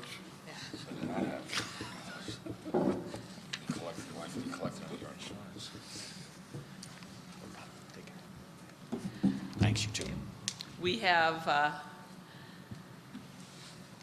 well, how to describe this? We've had long meetings. We're working the process of the accelerated repair programs for the three articles that were voted over the last 2 years, which are the window replacements at the Hanson and the Daw and the roof replacement at the West. Unfortunately, along with the process of working with the MSBA and the accelerated repair program, we have come to find that there is a cost of doing business with the MSBA that we will need to go back and ask for additional money for those three articles. So what you have in your packet today reflects, and I might say it reflects a very much worst case scenario. What you're seeing is an article that addresses the concept that we need more money, and in the motion where it gives a dollar amount, we actually have numbers that are amended and are still somewhat fluid that will be adjusted downward before we actually get to the point that these are vetted by FinCom. So with that, if you'd like to add. The first thing I would like to add is both the OPM, the owner's project manager, and the designer are assigned to us by MSBA. Right. So we had no say in either one of those firms. And we have met several times with both individuals. I think our OPM understands where we're coming from. I'm not sure our designer does. The price on both window projects have come down since I wrote this, but they're still not as far down as we think they can be. So we're still in negotiations. For some reason, the roof article has not come down very much at all. And again, we're not even to schematic design really on these projects. We have to submit something for the roof by March, I believe. I thought the submittal date was sometime late February and the board meetings in March. Yeah, that's right, February. And then the window articles, I think, are a little further out. So we have some time on those. We're also going to schedule, we're trying to schedule the roof work for this summer, the window project possibly for the winter, late winter, early spring of 14-15. But again, we're still working on them. These are the articles that I presented are worst case scenarios that the preliminary schematic design cost estimate provided us. So we know at least the two window projects have come down, and we're hoping they will come down further, and we're looking at the roof project at this point as well, to get that down to a reasonable number. To further elaborate on the process that Mr. Harding is talking about, because of our involvement with the MSBA and the hiring of the assignment of the owner's project manager, which is actually a wonderful concept. They are exactly that. They are managing the project on our behalf and watching out for our interest. There's also a team with an architect and a number of sub-consultants that are necessary for each of these types of projects. And it is in that mix that we're seeing an increase that is, I think, partly a misunderstanding and partly, again, the cost of doing business with an agency that wants to know the worst case number. The MSBA wants to know exactly what you would run into at the worst case, including all sorts of mitigations, and that in asking for these numbers, there is a very distinct possibility that we will spend significantly less, and actually that we'll probably spend close to our original estimate, ideally. So again, they have to protect their interest in the state's money by making sure that all cases and all contingencies are covered. With that, like I said, we do have some amended numbers, which I still think are kind of, like I said, fluid. But in the case of both the Hanson and the Daw windows, the number that was presented to us just yesterday, late afternoon, are essentially half of what the numbers are in the articles that you're seeing. So when you're seeing additional requests for $753,000 or $717,000, they are in fact respectively $351,000 and $360,000 as per the most current numbers. Where we have probably the biggest disagreement is on the cost estimate for the roof, which we had a roof done just this past year at the Jones School that came in under the budget and under the projection from our roof study, which was done nearly 10 years ago. We are now seeing an estimate for a roof that we have no reason to believe will be significantly different, save for a couple of % cost escalation that is coming in significantly higher. And the architect and actually the OPM is going back and doing a little bit more research, and we hope to have that number down as well, because that is the one I think that is the most troublesome to all of us working with the OPM and the architect, is that number is coming in that high. Is that fair? That is exactly true. We have worked from studies for both windows and roofs. As you know, we've done roofs in the past on our own through town meeting. And each of the roof projects that we've done have come in under the projected cost within the study. To have this project come in at almost double what the study had said, it just doesn't make any sense to do 4 projects in a row, to have them come in at or below the project, the study cost, and then the 5th one suddenly jump up by 50%. Something is wrong somewhere, and we're trying to convince the designer that maybe the problem is with his soft costs, with his, as Mrs. Husseini mentioned, his sub-consultants, that maybe there are too many and they're too expensive. He doesn't seem to want to get that concept. Okay, I will in fact open it to questions. Mrs. Sobonay. So how far, I don't have last year's articles with me. So how far off are these, and is what you're asking us to do is to rescind last town meeting's articles? No, these articles would be supplemental to those. These are in addition to the? Correct. Would you remind us what were the last year's or the amounts? Just starting with the DAW, the original article at the DAW was $945,000. How much? $945,000. $945,000. At the Hanson, the original article was $750,000. And at the West, the original article was $830,000. How much? 830? 830. Are we comfortable using the amended numbers that they provided us yesterday as a basis for a vote, or do we not feel that those have been vetted yet? Yeah, I don't think they've they're still very fluid. Okay. I think I would prefer to. Go with the as worst case. These are absolutely worst case. We know Okay. nothing will get worse than these. Can So we I- replace the architect? That is part of our discussion. Mr. Dolinsky. Just so I'm clear on this, now you're saying that the total replacement cost of the windows at the Daw School would be $1,698,000, last year's number plus this? Plus this. That's what the Worst case. architect is calling for, correct? It's like a Cadillac of an architect. I think so. That is, as I mentioned, numbers that they presented to us yesterday that were considerably down, but we still don't feel that they are firm enough for us to put on this article. Mind you that this article will go forward in some method and be amended before, when those numbers are finalized, and before it is actually brought before FinCom. They're huge numbers, and I got to tell you, the conversation certainly happened at one point, particularly in regards to the roof, that it may have, in fact, when it was a worst-case scenario, been cheaper for us to do it without the MSBA's involvement. As it is with the amendments that they're looking at and the way they've been able to reduce it a bit, it is not, in fact, cheaper, but it's certainly not the 50% reimbursement we would have hoped for. Mr. Dolinsky. What is the reimbursement amount on these? We can say nothing changes. The total cost of replacing the Daw School windows is $1,700,000, for argument's sake.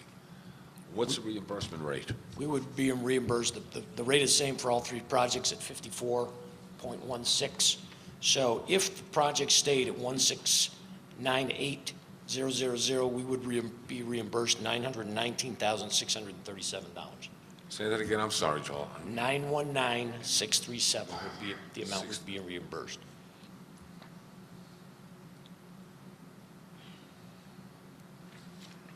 So the project would still be the roughly $700 some odd thousand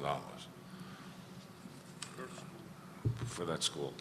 And so it's 54.6 that we get. 54.16. Sorry about that. And what would be the reimbursement amount for the? Hanson, the total project costs right now, based on their numbers, is $1,467,000. Right. We would be reimbursed $794,527.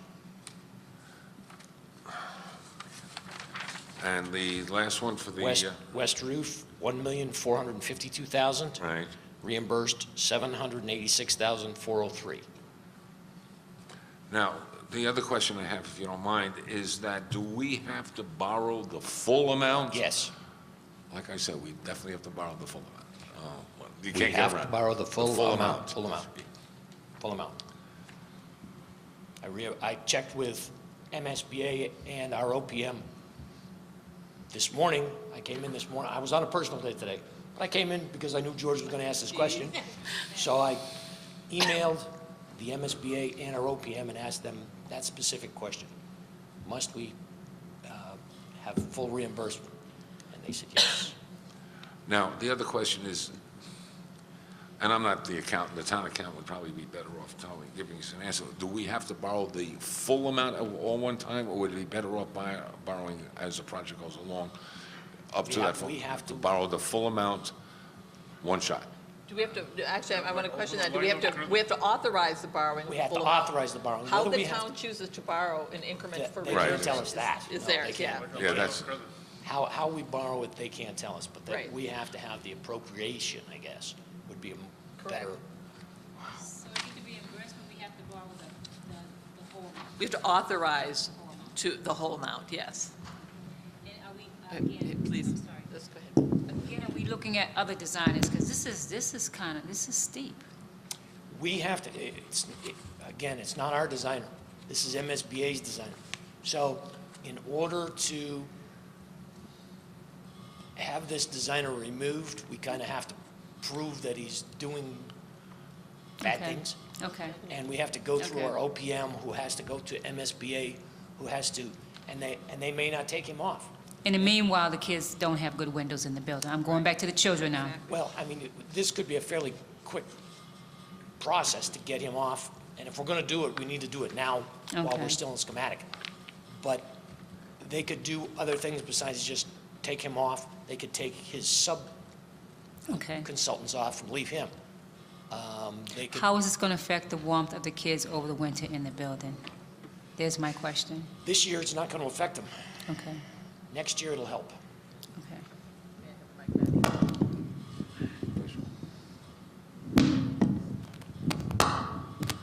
One of the things that was brought up by our OPM yesterday is that we in fact have the ability to perhaps look at a little bit of cost savings by timing the projects a little bit differently than we had first anticipated. We had looked at all of these projects as being complete summer time work because that would be the least disruptive. This past weekend, Mr. Harding and the architect and the OPM and some of the sub-consultants got together with a window manufacturer or window installer that we had contracted with to actually take out a window at each school to basically prove to the architect how simple the installation was and that he wouldn't be running into some of these worst case scenarios. So that process went very well. Like I said, at yesterday's meeting, the OPM came up with the proposal to basically time the projects a little bit different, which were actually quite advantageous to us in terms of getting the windows done a little bit sooner than we had actually projected.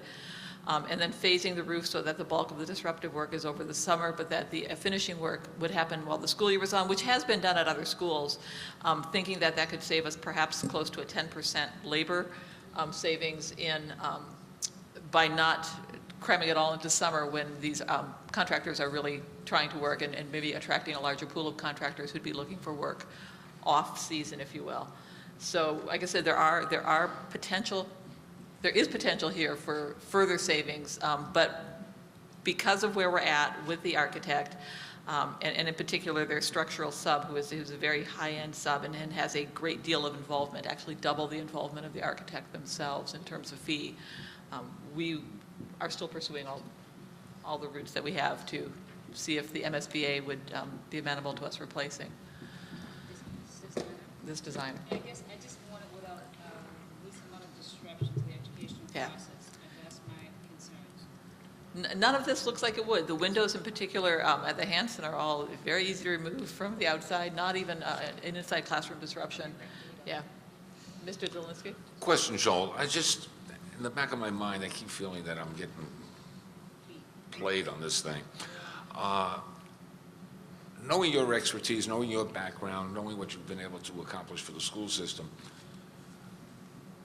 did we head in the right direction going with the MSBA? Could you have brought this project in less than $1.5 million if you had? According to our study we've done, and the studies were done by people much smarter than I am, yes. I mean, and we've, as I said earlier, we've done 4 roof projects up to this point, according to that study, at those costs per the study, under those costs that were provided.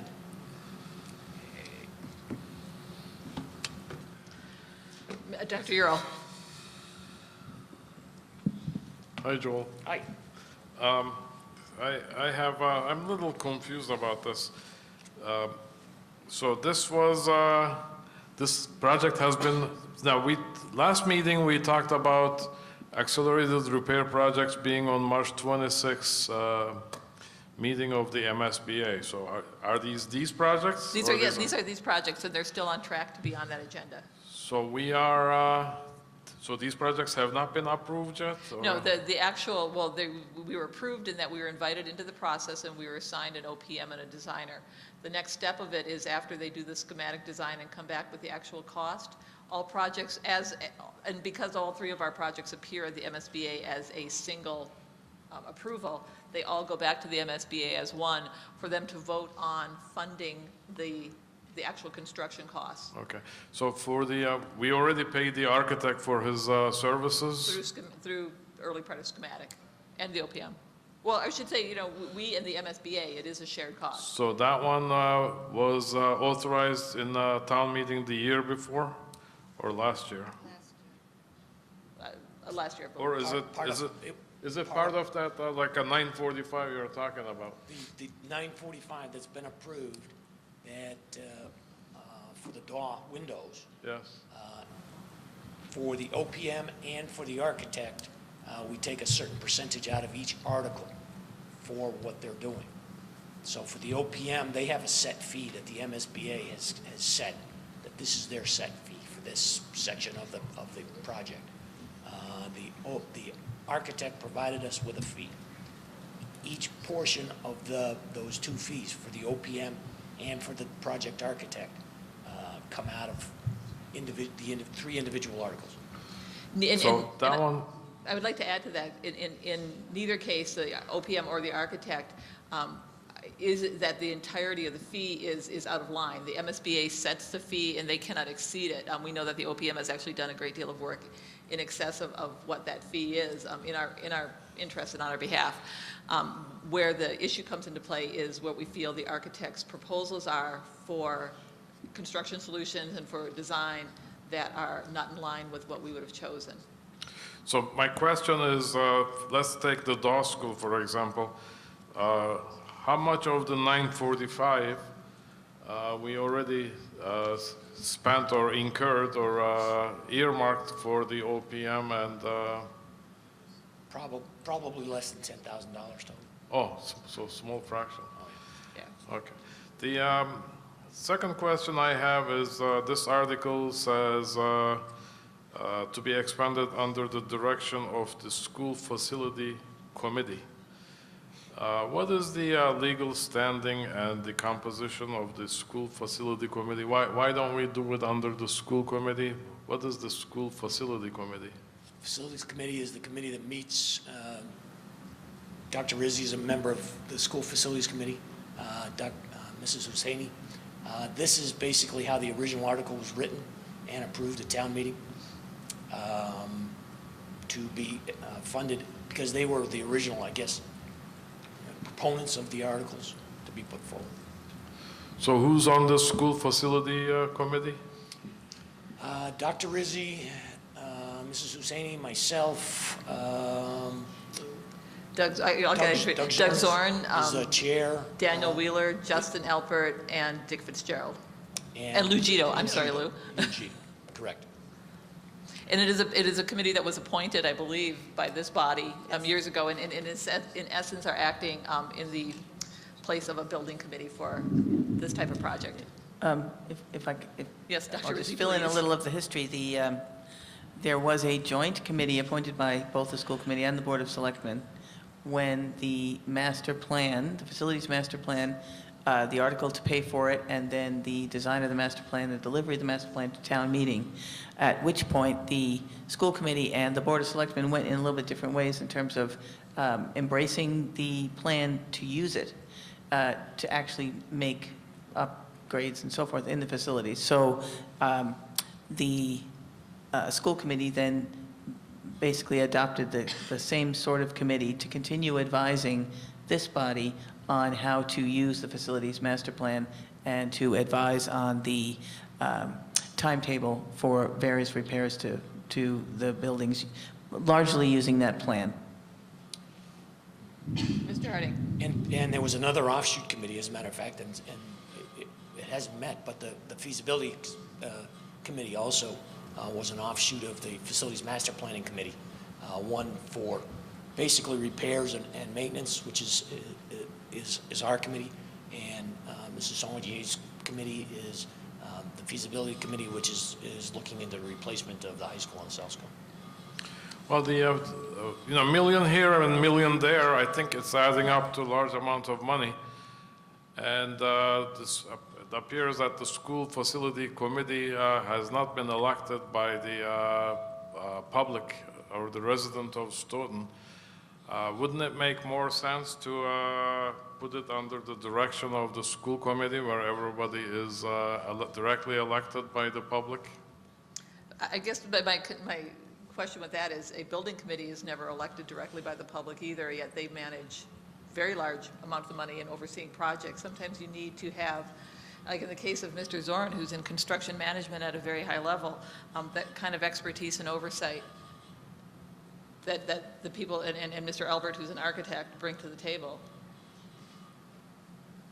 But I don't, that's a separate conversation. What I really wanted to focus on is that we've got some very difficult decisions ahead of us.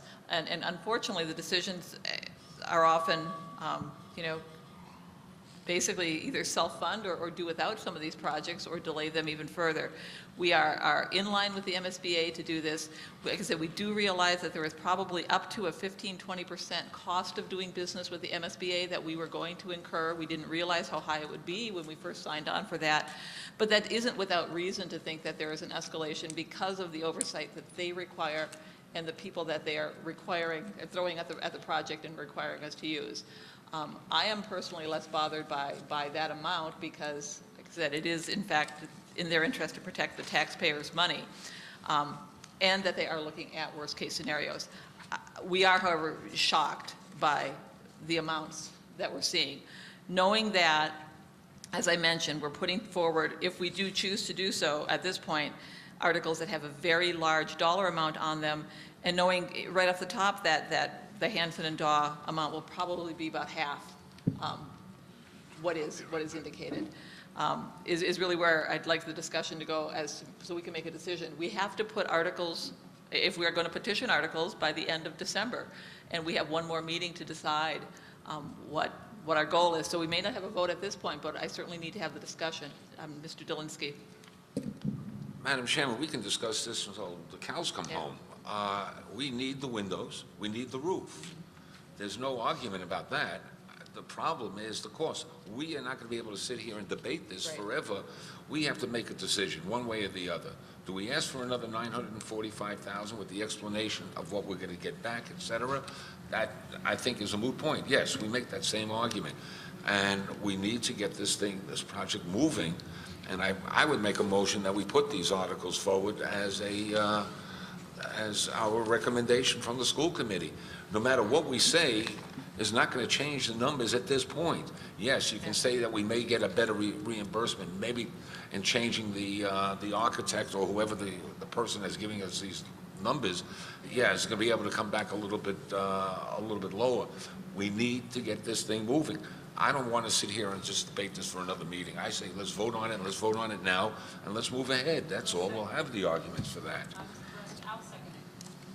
So is the motion then to approve all three articles, or are we taking them one by one? I make a motion we approve all three articles, and if you want to vote them individually, I'll make the motion then.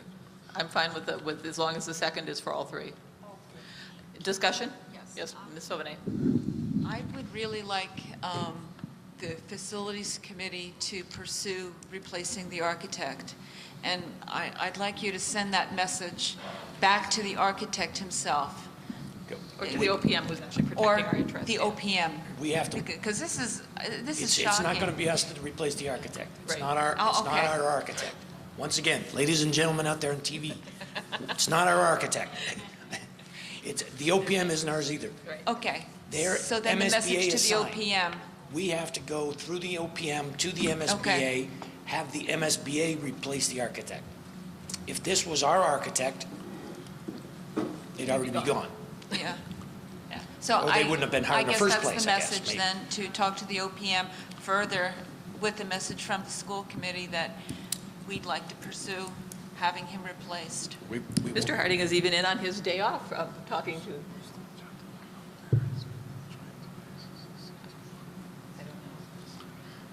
And I'd also like to add to the discussion that even if we approve these articles, we can at any point withdraw them before town meeting. So, we can't put them in later, but we can withdraw them and we can amend the amount. So we have any other discussion? We have a motion and we have a second on approving all three articles as stated. All in favor? Aye. Aye. Opposed? I am opposed.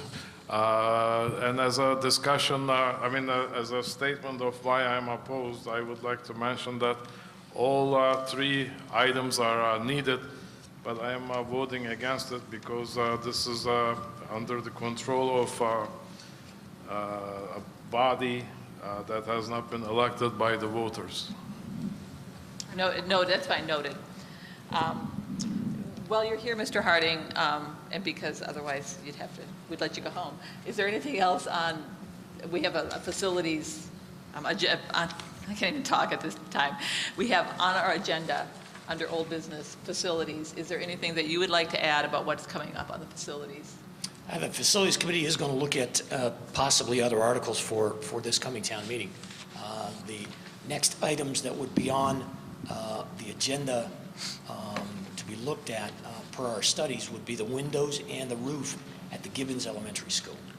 And whether the meeting that's coming up, we'll be discussing whether to submit those, consider submitting those for the accelerated, next round of accelerated repairs.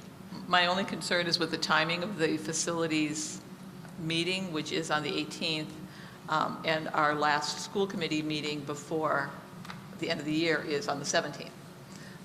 So if we were to submit articles on the Gibbons, we would have to have them approved by this body on the 17th. I mean, we could, most definitely, I could put together articles with the understanding that the Facilities Committee hasn't met to approve or to even review those articles. We've talked about them kind of informally, but we haven't fully discussed them. But I can most definitely put them together, possibly with some more robust numbers than what our studies provided this time around. I don't know. Particularly on the roof. I think that would be the best course of method to let us have the discussion then next week because, like I said, we have a deadline on it. And the Gibbons window and roof do fall in line with the plan that had been stated. Correct. It is not new information. It has been part of the plan that we'd put forward before. So, Joyce? Dr. Ural. Would we be doing these as petitioned articles this year? That's a good question. I guess that had been my intent because it had been the process for the last several years, but I'm certainly open to discussion on that. But with all that said, Mr. Harding, I think that we are done. And you can go home. Thank you. Thank you. Thank you, Joel. Nice truck. Okay, next on our agenda is the FY15 budget discussion. Dr. Rizzi. Yes, I'd like to point out to you a change that you have in the original budget proposal, which reflects our conversation at the last meeting, and that is to replace the originally requested library assistant position with the transitional kindergarten program. And for all the purposes that we talked about at the last meeting. I've had some conversation with Mr. Dolinsky, for one, and some other people have asked me about this. People have noted, and I've talked about this, but I'd like to talk about it a little more, that the numbers for our conferences and our dues and subscriptions are up somewhat from the previous budgets. And as you'll all remember, in 2008 and 9, and then into 2010, we had some very, very, very difficult budget years, probably the most difficult budget years since the 1930s. And we did a great deal of cutting, although we were able to maintain our class size and keep a lot of things intact that other districts were not able to do, and that was due to the generosity of town meeting and all the folks who worked really hard to do that. But there were a lot of things cut, and amongst the things cut were the conferences that teachers and administrators were allowed to go to, and the dues and subscriptions that teachers ask for materials to use for their students or for themselves. And last year and this year, we've been trying to put some of those things back. It's easy to say, well, people have done without those things and the world has not collapsed, but there are ways in which it's very, very easy to fall behind if you don't have the opportunity to go to conferences and hear the latest educational thinking with your colleagues from other places. And we have had to cut back on that a great deal. But at this particular time, with the changing of the curriculum, the new evaluation system, all of the changes in English language learning instruction for teachers, and the new PARCC assessment, this is a time, if ever there were, that it's important to have the staff as educated as possible on these things. So that's the reason that a lot of them are in there. And when we we have to look, we bring in professional development, of course, but we want to, as much as we can, if we send a teacher or an administrator to a conference, they can come back and share that information with an entire department, an entire school, an entire leadership team, and that actually can be more cost-effective than bringing in a trainer for $1,800 a day to impart the same information. So it's not necessarily a case of just spending money. There are ways that you can kind of optimize the spending in some of those ways. Some of the things related to dues and subscriptions, I just pulled out a few things from some of the conversations that I'd had with numerous administrators and department heads when we were talking about what we were and were not going to put in the budget proposal. So I talked a little bit about conferences, but some of the dues and subscriptions are things related to things that are very important that we want our students to do and our teachers. So some of the dues are for professional organizations like the National Educators of Art. We are looking to have all of our teachers have a membership so that they can get the materials and go to some of the meetings. For our counselors, for them to be able to belong to MASCA, which is the Mass Counselors Association, and go to some of their meetings and trainings is very important. And then some of the dues and subscriptions for our music department, the marching band, actually enables the band to be able to participate in things like NESBA, which we got a gold medal and won our division this year, just might want to add that. But some of these things, the students cannot participate if we do not sign up and subscribe as a school. So those are the rationale behind adding some of those things. And I don't believe that this is a period of time where, if we can help it, we want our teachers to be sitting on the sidelines while all of these very important conversations are going on. But the only change that you'll see is the transitional kindergarten that we talked about. I'd like to thank Ms. Campbell for spending the time that she did presenting the letter that she did, which is extremely thoughtful and well-informed. And we have a lot of conversations before we propose a budget, and a lot of the conversations are held with both the principals and, of course, the director of special education. And special education is a very large percentage of our budget as it is. There are a lot of the things that, or similar things to what Ms. Campbell alluded to, included in the budget. We are recommending 2 additional special ed teachers for the secondary level and reading teachers for the elementary level to free up some of our special ed teachers to do more direct work with students in different ways. The full-time adjustment counselor at the West will allow for a full-time adjustment counselor at the DAW. Again, as a district, we preserved our counseling staff, both adjustment and guidance counselors, to a much, much greater extent than other districts. I'm a huge believer in counseling. Counselors play a role that we can almost never fully see, because God forbid you should do without them. That's when you see the work that they really do on a daily basis. So there is the addition of the counselor and a .4 guidance counselor to make a person a service available full-time in the Hanson School. So those things are in there.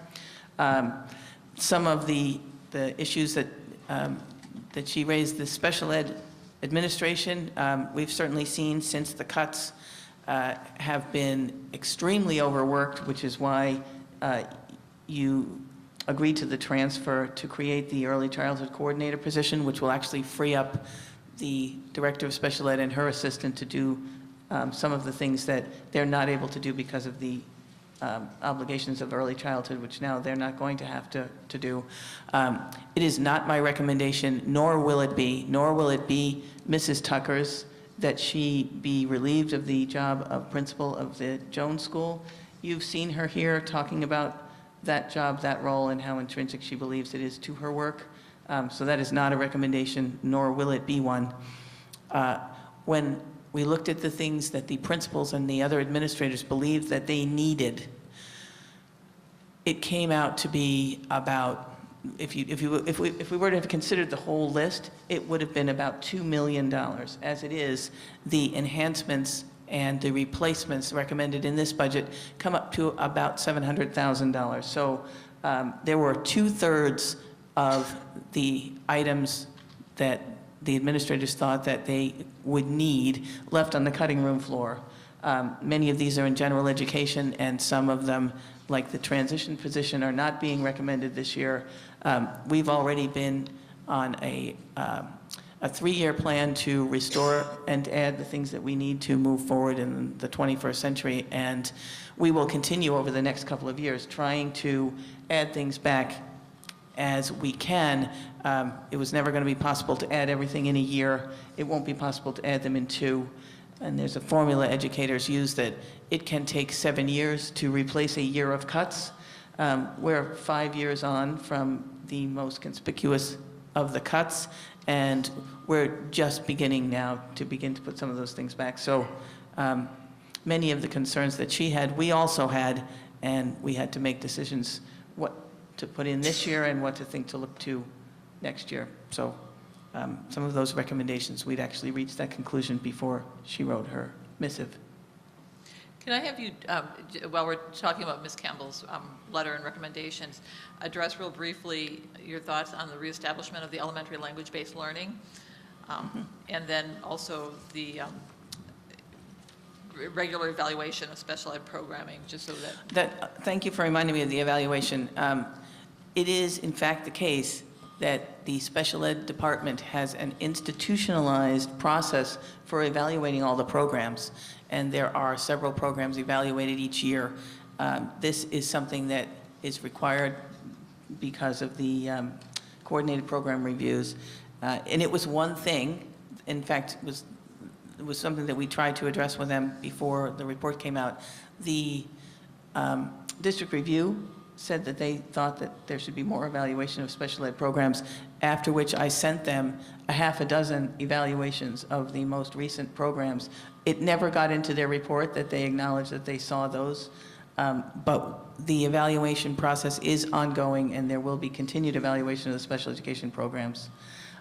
Language-based learning is a concept that was very popular for a period of time, and in the last couple of years, districts have definitely been moving away from it.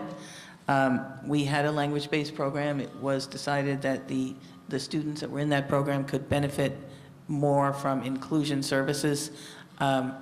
It's something that Mrs. Tucker is considering, but you need students, teams, to recommend that kind of service in order to have enough students to put it together to actually form a program with the right criteria. So there were a lot of kids ending up in a language-based service that was kind of a catch-all. It's not off the table to consider bringing it back, but it was not the highest priority for this year. Thank you. For a lot of those reasons. Are you ready to entertain questions on the budget? Always. Okay, Ms. Ovanay.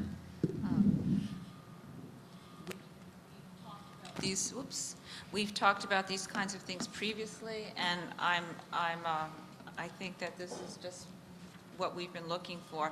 I do have a question, and I brought this up at the last school meeting about transition services. And I had gone to a really great session at the school committee conference on transition services that are done at King Philip. So, and could you just talk briefly about transition what services, and as I said, the special education budget is about 25% of our budget, about $11 million. There are recommendations for additional positions related specifically to teaching and some of our achievement gap issues for students with high needs, particularly our special ed population. The idea of having a full-time transition person is something to potentially entertain in future years. There are trainings ongoing in the special ed department on transition services, and to talk about those and to bring some of the new thinking on transition services into meetings for students as young as 14 and to continue those. So there's a lot of professional development going on in transition services, but looking at the the many, many pressures and things that are needed in the special education department, it was deemed more important to put in new faculty at this point and think about the transition services as possibly in another year, like maybe even next year. Do now to help special ed students at the high school level transition to after high school? Well, every student is different, so the transition services and the conversations for a student in a life skills program who is not perhaps planning on going to a four-year college at the end of their time and is going to be looking for a job where they might need job coaching.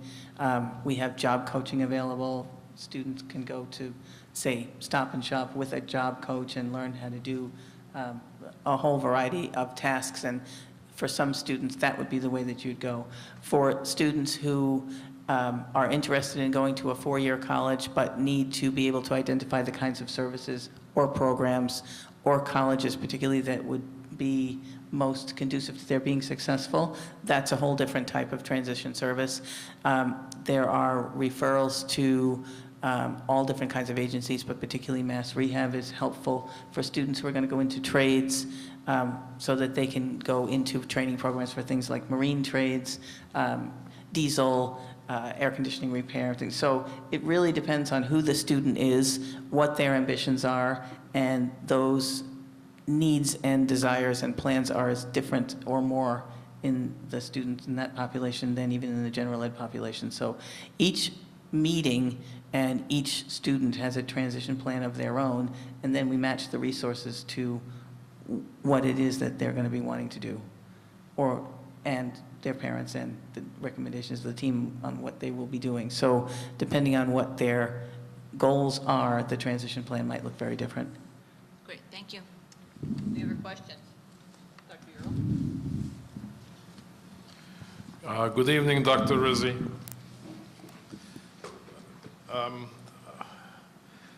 I have, this is a really important topic, the school budget. And I got so many papers here. Where's my budget? Okay. So we are asking for an 11.5% increase over fiscal 13 expended budget. And we had several recommendations, suggestions, detailed writing. Can I just... on the, no, please let me finish.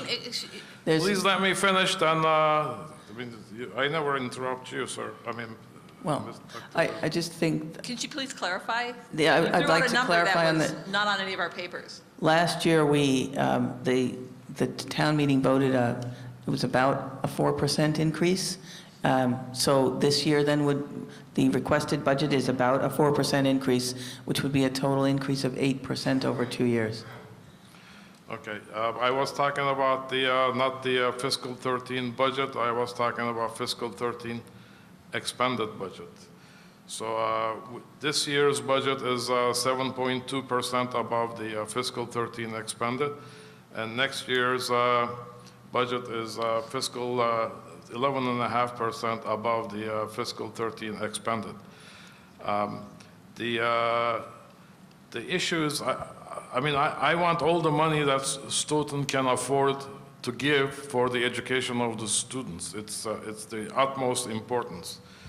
But what I was leading up to is two things. One is we had several recommendations, several questions, several suggestions, and today we had a detailed write-up from Ms. Campbell, a former school committee member.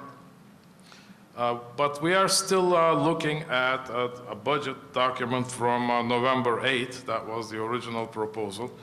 I believe the superintendent made one change to it, which is eliminating half a library assistant. I really would like the superintendent and her staff to consider all these proposals, suggestions.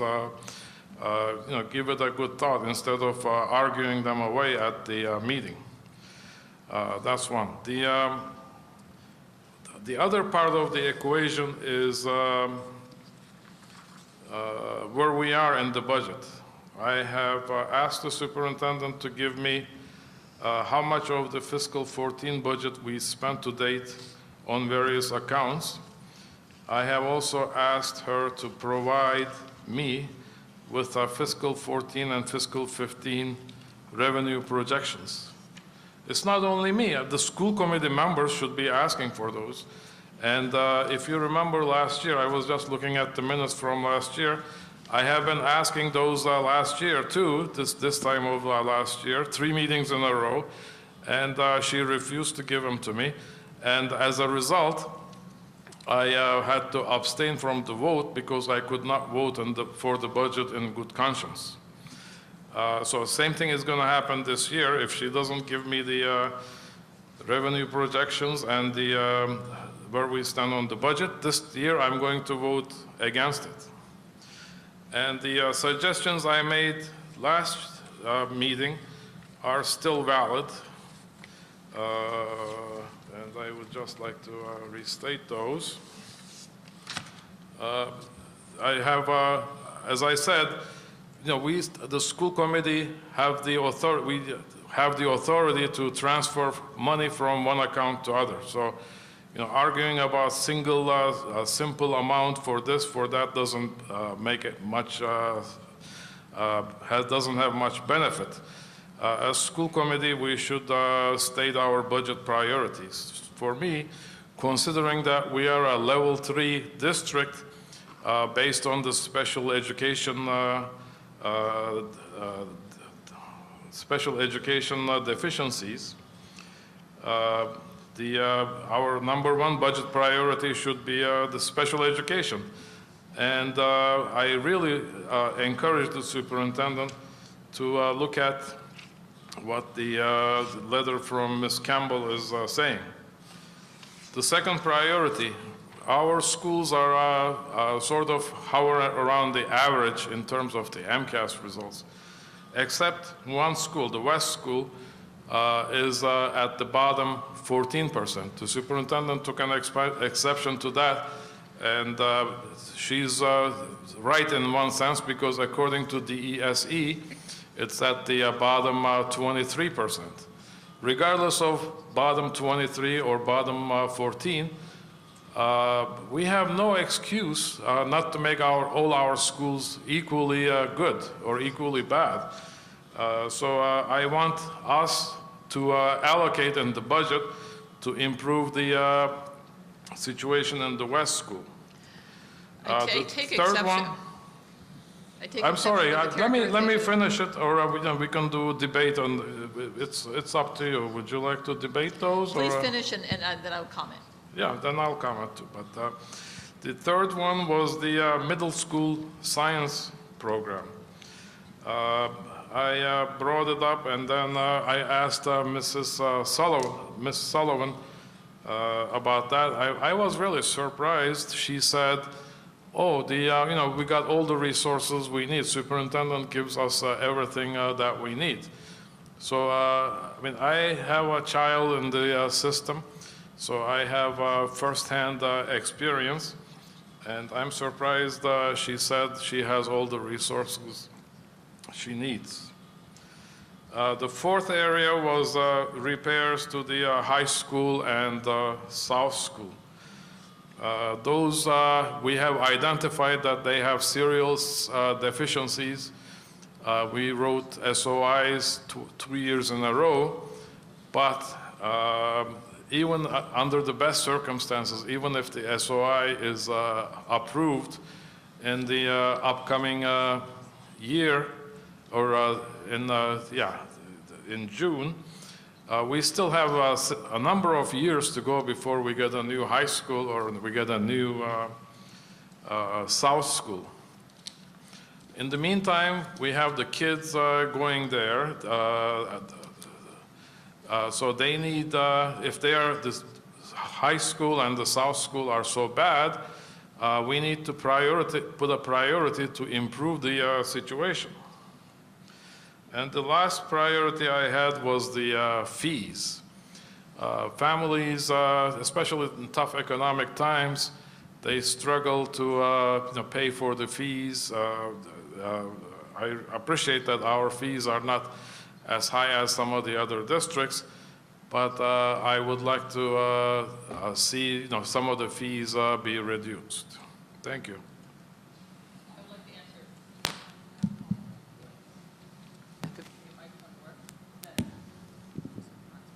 Thank you. There we go. Maybe. I'd like to answer a couple of them. It is, in fact, the priority, I believe, of all of us to have the fees reduced, and we have done our darndest to keep them stable. But certainly that you are open to make suggestions where in the budget we could accommodate that, because fees do play a very important part in being able to provide some of the other programs that are outside of the day-to-day framework of what we need to accomplish here. In an ideal world, we would certainly eliminate fees. I need to speak specifically to the South and to the high school.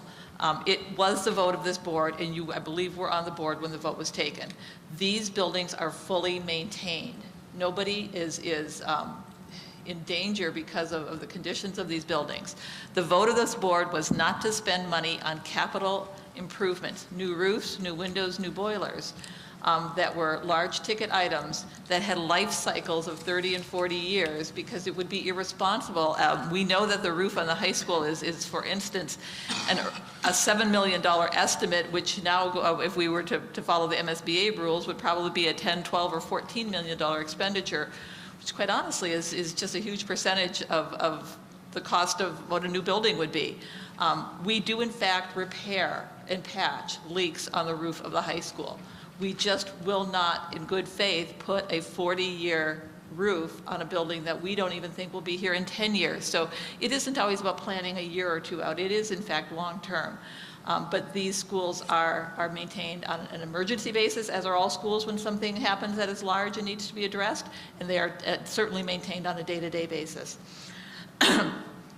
One of the things that I heard to address the OMS science, and it's something that I had heard a while back, is that the way we align our curriculum that makes sense to the teaching doesn't necessarily play into the process of teaching to the test, essentially, structuring it so that we are in fact getting the best MCAS grades possible.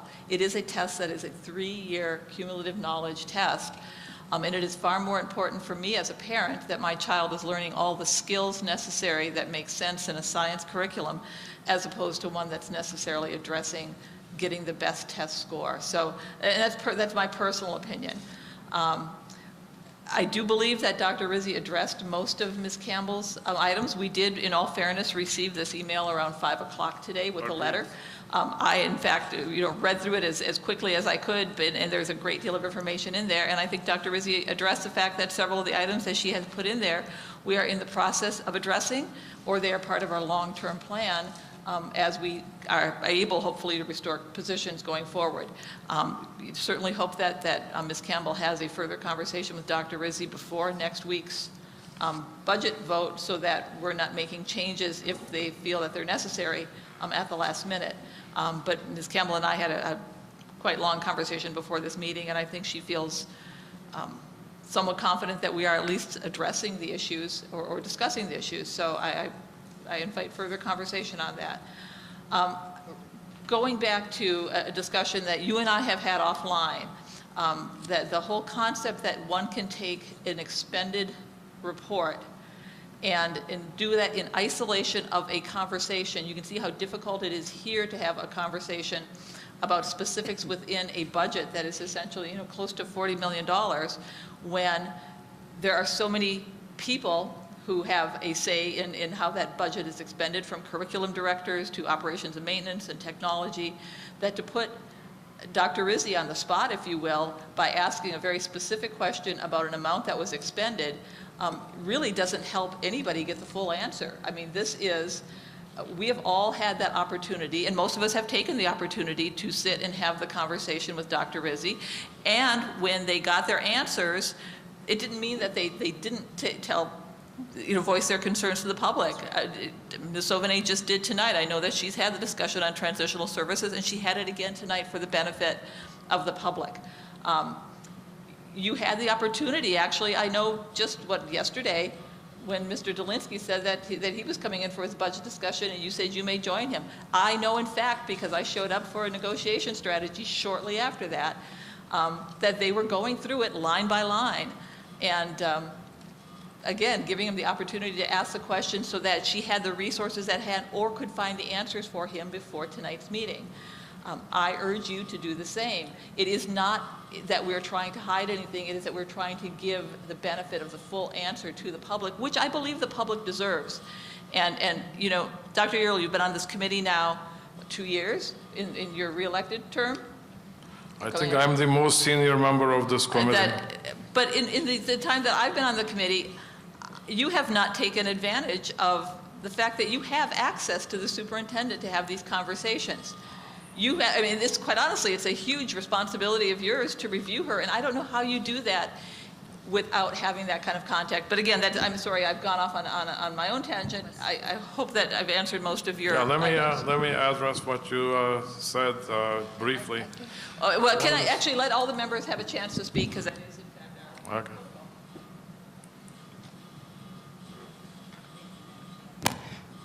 I guess I'm not being heard. Okay, thank you. So I'm looking at the document that Carolyn Campbell put together, which was really nice, and she did a real good job at it. But I'm looking at the proposed new position programs that we have in front of us, dated 11/18/2013.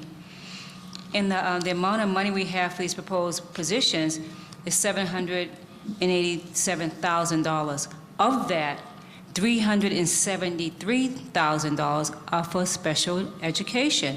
And let me go by line. We have 2 reading teachers, 2 positions, special ed. Transitional kindergarten stipend. Let me give prices so that'll even make it clearer to the public. So for the 2 reading teachers, it's $110,000, special ed. Transitional kindergarten stipend, $19,000. Teacher assistants at the West, $19,000. Adjustment counselors, special ed, $55,000. Early childhood coordinator, special ed, $60,000. Special ed teacher for the middle school, $55,000, special ed. And finally, another special ed teacher for high school, $55,000. So I think we are trying to support what Ms. Campbell was asking for. So we are giving money and services to our special ed population. Thank you. Other comments on the budget, Mr. Dolinsky, do you have? Yes, I took advantage of working with the business manager and Dr. Rizzi to review questions I had in the budget, and I found it quite enlightening, and some of the questions I had were answered in full. Some questions are still in abeyance and I'm still waiting for answers on. But at the same time, the time was well spent, and we were able to allay some of my fears and some of my questions as to where some of the numbers were and where they're going. Like you said earlier, that we do have the ability to set up time to meet with the people in the school department.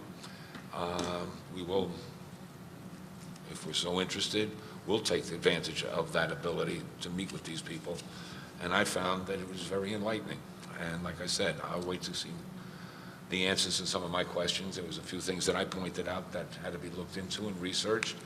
And I'm sure I'll have the answers hopefully this week. Thank you. Dr. Earle. Thank you.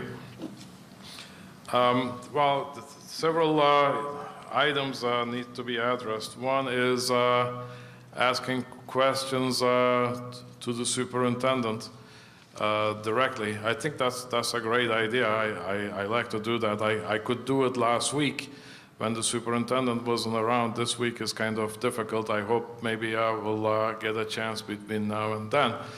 But the main issue here is budget is the most important document, and for the sake of the transparency, most of these discussions and most of these questions have to be out in the open. So I can't just say, oh, I went and asked 1,000 questions to the superintendent, and the superintendent answered all of those to my satisfaction, and I'm happy with that budget. I don't know if I did that correctly or not. The other part of the open discussion is, well, first of all, I guess two benefits of the open discussion, because at the end, we have to get the buy-in from the town meeting representatives. So if they think that, you know, if they witness those discussions, I think we get better chance of getting it. And the biggest benefit of doing it out in the open and all of us together is that Dr. Brown may ask a question, and that may let me think about another question related to that. So I think there is a lot. That's why we are 5 people. I don't disagree.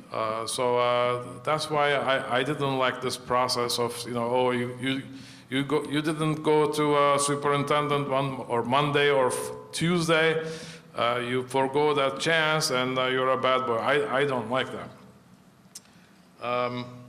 The next topic is, oh, you mentioned budget versus why do I compare fiscal year 13 budget versus fiscal 13 actual spending versus fiscal year 14 and 15 budget. I mean, I ran departments out in the private sector, and that's always what was done. Before I ask for a budget, I defend the budget and say, how much did you spend last year? So that has to be addressed, and we have to make it clear to the town meeting. So it is important to do that. The fees, you mentioned that fees make up an important part of the budget. So I don't see the fees in the budget. I guess that would be in the revenue statement that Dr. Rizzi owes me, and hopefully George will also ask for that. Maybe his requests carry a bigger weight than I do. Will you? Okay. If I can address the issue of the revenue sheet, we actually got an email today from the town with the revenue sheet. It's the first time we've gotten such a document, and I haven't had time to meet with Ms. Horterides or any of the folks from the town, or really discuss it with anyone. So the revenue sheet is hot off the press, but that was just something that I received this afternoon. So we're certainly going to be having a close look at that, as we always do. Just have not had a chance to do it yet. Just a quick follow-up. The revenue sheet that the town gets is, you know, that's the state aid and stuff. But here, based on this discussion, we are looking something a little more than that, which is the revenues that the department has, like from fees. The revolving funds. Yeah. Yeah, that's a very different thing. That's and we do see a report on that yearly. We do. We do approve a report on that yearly that has not only the revolving account, but it has And the grant funding in it as well. And the other question I had was, remember we do like a prospectus kind of thing as a part of the budget proposal? When will we be looking at that? The narrative? I think you're talking about the executive summary that has come with the last couple of budgets. After you decide what budget you're going to propose, which of course we are under a time constraint with the 12/31 deadline, so once you vote on a budget, then I will write. It's kind of like writing an introduction to an opera. You can't actually write the beginning until you see the entire thing. So once you vote a budget, I'll write an executive summary. And also, just for public, if I may, clarification, that our process here is to vote a budget to submit to the selectmen for inclusion in the budget for town meeting. It is, in fact, not necessarily voting the bottom line or the final budget, because that process still has to be vetted through FinCom subcommittee hearings, and there are several opportunities at which point the budget has the potential to be amended. So the process tonight I shouldn't say tonight, the process next week is to vote a budget to submit for that inclusion. Sorry. I'm sorry, go ahead. I understood. What I meant was when you vote a budget proposal, then I will be able to write an executive summary to that document. No, I was just remembering last year, I believe we voted for the prospectus plus the budget at the same time. So I don't recall, we may have been slightly ahead of the curve in terms of where we were in the budget. May I make a comment on one thing that you mentioned? Okay. Because likewise, I do a great deal of budgeting in my line of work, and you're in fact correct probably, if your line of engineering is like my line of engineering, there's a great deal of predictability from year to year based on past expenditures, what the future expenditure will be. Unfortunately, or fortunately, education is got a lot more variables involved, and to be, again, my opinion, but to go back and look at an FY13, when there may in fact have been things like a difference in out of district placements and other very large ticket items, isn't an apples to apples comparison, which is often why when we budget, we look at an average of what happened over 5 years versus any particular year, but that's where I see the main difference in the type of budget I do at work versus the type of budget here. I appreciate that, but the bottom line is we have to convince the town meeting members, and this question will come up, so I want us to be prepared. Understood. It's going to come up. Dr. Brown? We move to accept the donations, please. Actually, let's say, because this is not a vote on the budget for tonight, are we satisfied that we have had the discussion and that? May I just make please. 2 comments? Because 2 of the comments that Dr. Urell made, I believe can create some misunderstanding in the community and potentially related to our staff and their work and some of the things that are being done. Stoughton is currently a level 3 district because of a focused area, a very small population in one school. That is not to say, and I want to make sure that no one leaves here thinking that the students with special needs in Stoughton are not being served, or that we don't have a very dedicated staff that's very successful with them. There's always room for improvement, and since, as Dr. Brown just articulated, there are numerous positions related to improving special ed services, but the district is not a level 3 district because of overall poor special education services. The other thing is the staff at the West School has done a tremendous job pulling that school out of level 3 with a great deal of hard work and planning. Last year, a position was put in that building, the equivalent of which we do not have in any other building. They have additional Title I staff that other buildings do not have. There are plans in place, and the plans are moving forward. There has been improvement. There will be more improvement, and the resources that they have asked for are in place. We've seen the results of those resources in place, and all of those are continued in the current budget proposal that you have. Thank you. We will move on to the next item on the agenda, which is the acceptance of a donation for the Gibbons. I would like to recommend that you accept a generous donation from the Gibbons School PTA in the amount of $1,300, and these funds will be used towards the Dream Team account. You were asked to approve one of these in the previous meeting, but this is an additional donation. Second. Any discussion? I would just like to mention that last meeting they already made a donation for $2,600. Yeah. It sounds like they are printing money over there, and we are so grateful to the PTO for all their efforts.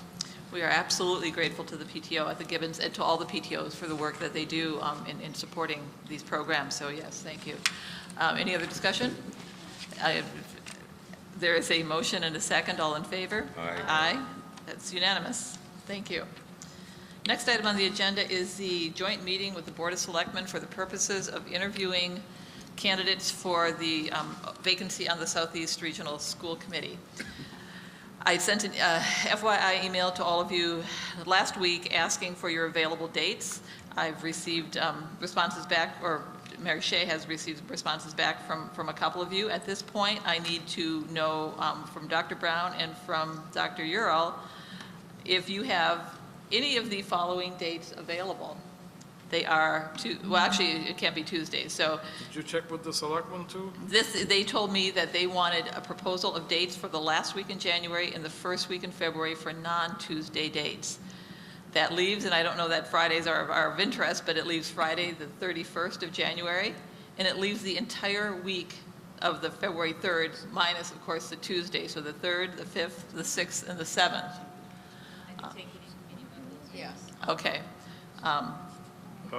I'm sorry, you said the end last week in January, we have only the date that would be available there would be the 31st, which is Friday.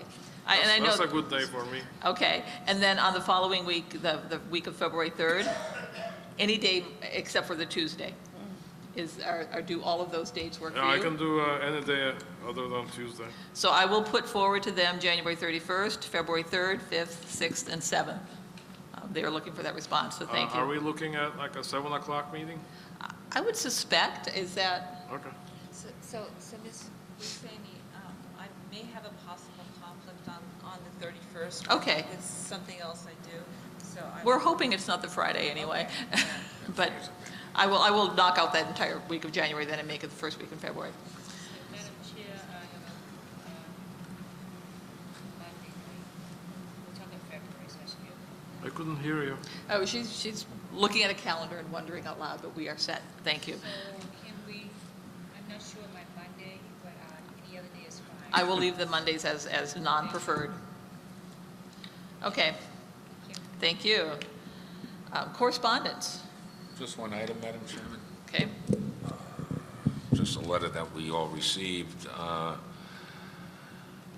from John Batchelder, Superintendent of Public Works. I'd like to bring to everybody's attention that due to the drastic changes in the contractor's snow plowing policy, we unfortunately have lost 70% of the contractors. Because of this, the Public Works Department will have extra strain put on the department to maintain all essential services, roads, municipal lots, and schoolyards cleaned in a timely manner. This could possibly lead to more school cancellation days as roads need to be done first. I am hoping to be able to discuss this. I am hoping to be able to discuss with Michael Hartman, town manager, and others, maybe to come up with a reasonable solution. Signed, John Batchelder. This, we have a certain amount of snow days built into the system, if I'm not correct, and hopefully we don't have a bad snowstorm that causes us to miss some school days. That's all. Thank you. Anything. I will certainly have to keep an eye forward on the impact that may have. And my only question was is wondering whether we should increase maintenance in our FY15 budget because of the possibility that we may have to plow our schools or ourselves. This is a relatively new letter. I haven't had an opportunity to speak with Mr. Batchelder or Mr. Hartman about it, but I would like to explore with them what the reasons were and if there's a possibility of the town working with the contractors in some. I believe that it's all related to the cost of their insurance, and so there may be some. This might not be the end of the story.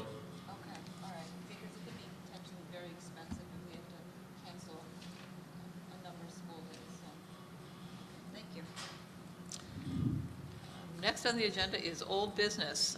We've already heard from Mr. Harding on facilities, and I have nothing new to add to that. Is there anything on feasibility? I had been in contact again with Senator Joyce's office regarding being put on the agenda for the January 29th. Mrs. Sovini, it's hard to hear you at the recording secretary's end of the table. All right, thank you. I have been in contact with Senator Joyce's office regarding being put on the January agenda for the MSBA, our SOI on the high school. I did hear back almost immediately that he has been in contact with the MSBA, and I will follow up tomorrow to see if there has been anything further. I'd like to add to that, that the deadline for being put on the January 29th agenda is this Thursday, the 12th. So there are 2 days left to lobby. I would likewise like to thank our legislators. I spoke with Lou Kopka's office today, and I know as recently as today they were putting forth additional information and all the paper that we provide to them, they're putting in front of the MSBA. So really like to thank them for their efforts. But if we in fact are not on the January agenda, there is still a March and a June agenda to keep pushing for us. So we hope to hear good news soon. I have nothing on the nothing to update on the Wellness Committee, and then on the other matter under old business subcommittees. And I have provided in your packets both of the descriptions that Dr. Urel provided for me on the legal subcommittee and special ed subcommittee. Before I get to that, though, I would like to again take the opportunity to thank the people for their volunteering for the subcommittees. I know that it's been a very tough couple of weeks with the amount of work that we needed to get done for budget and everything else. But I'd like to remind people that I would like them to make their initial meetings to work through the scopes of their subcommittees and to do that preferably in January. I know that we're running up against the holidays now, but we would like to really get these in progress. So legal, to just go in the description of the subcommittees, Dr. Urel, I would like, I guess you can give us a description, start with the legal subcommittee. Okay. Every year we have to submit a report to a town meeting. Okay. Every year we have to submit a report to the town meeting for legal cases and expenses. And in the past years, I remember one year that we forgot to do that, and 1 year that we forgot to do one.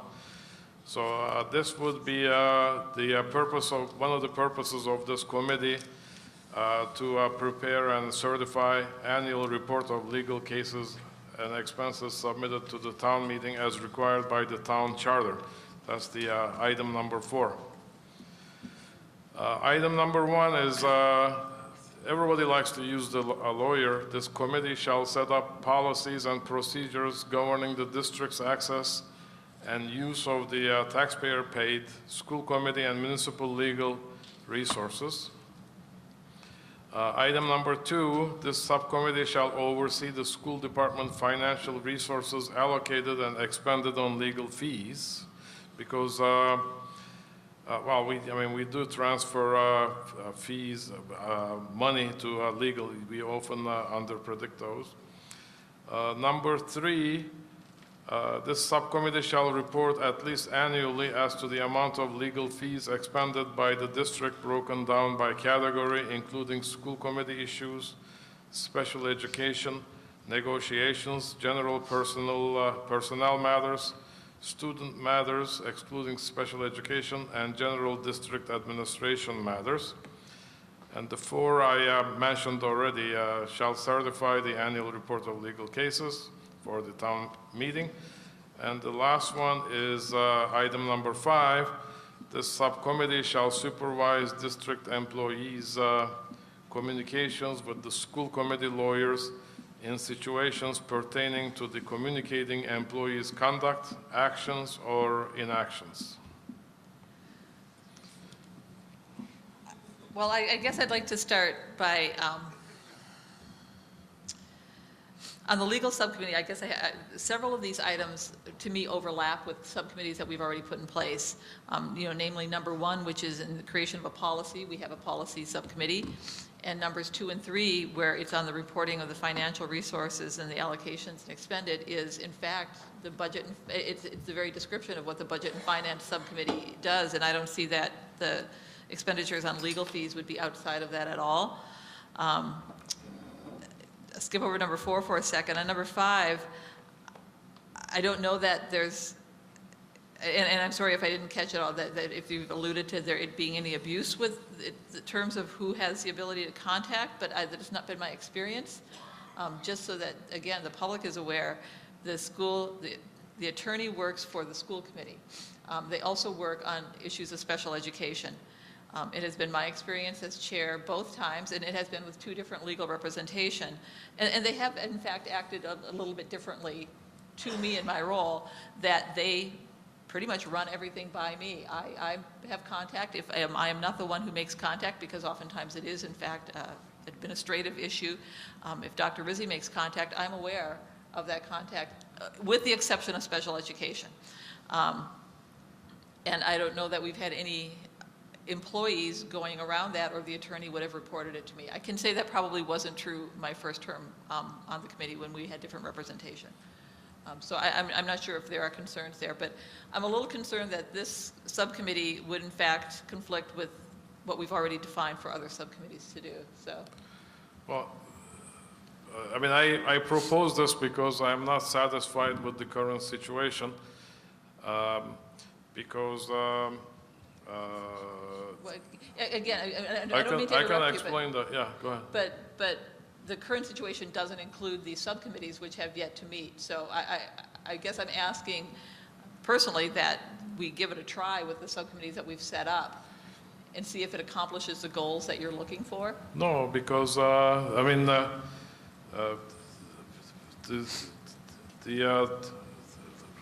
annual report, it's none of the purpose of the subcommittees. The breakdown of the legal fees. We often get requests, and then the superintendent office says, you know, this is gonna be like so many hours of secretary's time.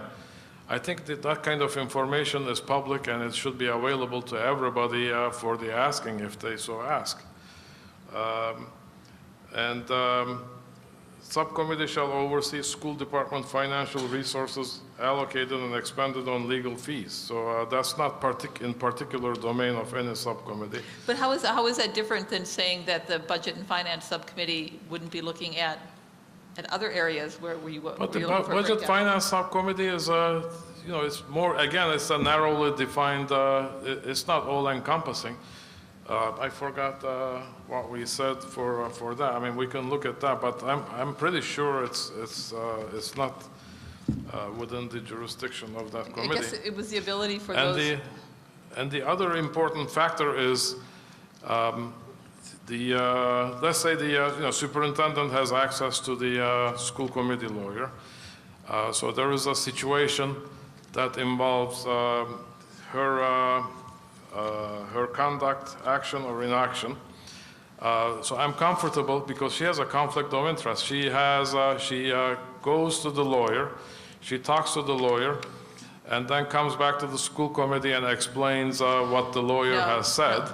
And then the school committee asks questions, and then she goes again to the lawyer and asks, saying that, you know, she's too much involved in this. So I would like to have some kind of an independent verification. Well, but you're talking about a scenario that again, in my term as chair, has not been the case. And I will tell you that the school committee attorney works for us and has contact with me. I have her home number, I have her cell number, we talk frequently. I know what the issues are that are going on in the school, and quite honestly, 99% of it is negotiations and grievances.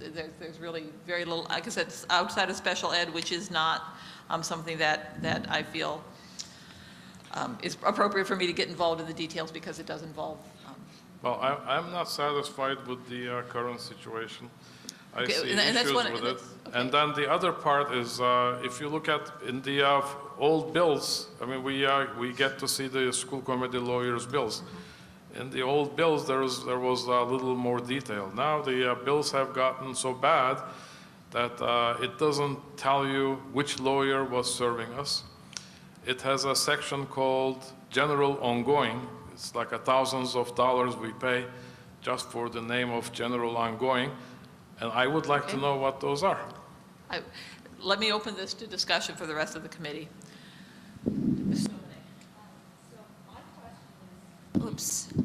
Is I don't really understand what the purpose of this is. This is a $100,000 line item out of a $40 million budget. And what I'm concerned with number 2 is that it could hamper the addressing grievances in a quick manner, it could really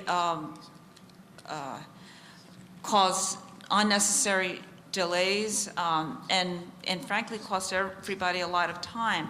With regard to number 5, it says this subcommittee shall supervise district employees' communications. Well, what district employees have communications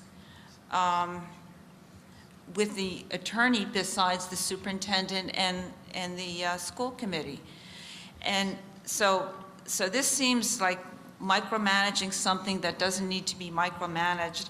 And the other thing is that my experience as chair is, again, similar to Ms. Husseini's when I was chair, that all of the, I spoke with our attorney at least once a day, sometimes several times a day. Dr. Rizzi would talk to me about any major legal matters outside of special ed. So I just don't see this as having been a particularly useful subcommittee. Dr. Brown? Sure. To find out what are you getting at, so I can understand so I can help understand what I just don't understand what you're getting at in all of this. If you can help me out with that, because I'm confused about this. Okay, well, maybe, let me answer Ms. Sauvigny's concern. Maybe that will be more helpful. So I'm looking at the legal bills. There is a general ongoing total fees for this matter, $2,500. Total disbursements for this matter, 60 cents. Now, there are a few other items like the unfair labor practices. So the unfair labor practices, those are the ones that are big ticket items. Like I got one here. Just in 1 month, we spent $8,000. The issue here would be, I mean, it's that you're right. It's legal fees. We are talking about $100,000. But I always say, when there is a conflict, can we take the higher road? When you go ask a question to the lawyer, the way you pose the question has a big effect on the answer you get. And also the response or the feeling you give back to the lawyer is also important. So the question is, how can we help? If you're talking about the superintendent, how can we help her to get it out of these situations without really digging our heels in?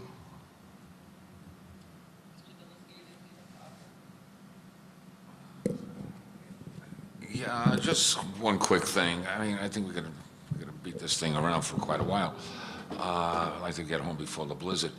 The one question I really had on this thing was in the statement 1, and it talked about municipal legal resources. Now, I'm just concerned, are we looking at what the town is paying on the municipal side also with the subcommittee? I think there's a problem here also with the way that it's worded. And the second thing is the amount of access that anybody on this committee has, and I'm a little confused as to this, as to the amount of access we have as individuals to the school attorneys. Is it possible or is it feasible for me to pick up the phone and call the attorney and ask a question? Or is it proper for me to go through the chair to ask the question to go through to the attorney? My feeling is that the proper procedure is going through the chair, but if I have latitude on this, based on this, it's saying that everybody has a right to go to the lawyer. So right now, I'm a little bit confused as to what's going on with this thing, and I'd like to see a little bit further definition. So, can I make a motion to dissolve this committee? Because I don't see where it's serving a purpose at. I think we have you as the chair to have these legal issues go through you, address them, and I don't want to have to continue to talk to an attorney when I can go through you. So I move to just resolve this. It doesn't exist. It doesn't make To move on. And I will answer, I am not at all against having the discussion on the expansion of the descriptions on the bills. And if that is something that you had not presented to me in any detail, I will certainly look into it and see, what can be done in that manner, or if we keep any other sort of spreadsheet or tracking of that aside for that. That is absolutely, something that if you have a question about, you have a right to have an answer to. My concern is that, again, if there is a need for this somewhere down the line, the sense I'm getting from the committee is that at this point there isn't the desire to create this subcommittee. And again, part of my desire with the subcommittees was to get the ones that we have off the ground and solid working first, that I would rather start with less and build towards more than to start out being too ambitious and not being able to do that or find that there's overlap. So clearly not something that needs a vote, but I guess I'm looking for some sort of affirmation or not in terms of moving on. The other one is the Special Education Subcommittee. Similarly, again, I've read through it. It is something that you mentioned that Hingham and Quincy have. I did a bunch of searching and couldn't find other towns that do in fact have special ed subcommittees. I have concerns with this in that it puts the subcommittee kind of in charge of, and I'm probably not expressing this well, but in charge of oversight of things that we don't typically oversee as school committee members, or that we don't have subcommittees for overseeing similar types of educational. I mean, we are in charge of approving curriculum in a broad sense. We are not in charge of micromanaging, say, Ms. Sullivan's application of that curriculum. So it's this kind of borders for me on I think our meddling in an area where we are not necessarily qualified or actually charged with by state to do. So if you'd like to add your comments on it, and briefly, please, because Well, the reason I put this is the state law says every school committee has to form a Special Education Advisory Council, and also charges the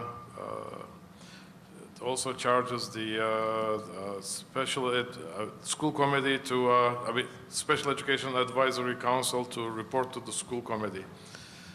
We haven't been doing that, and in fact, you put that in your email, Joyce. You say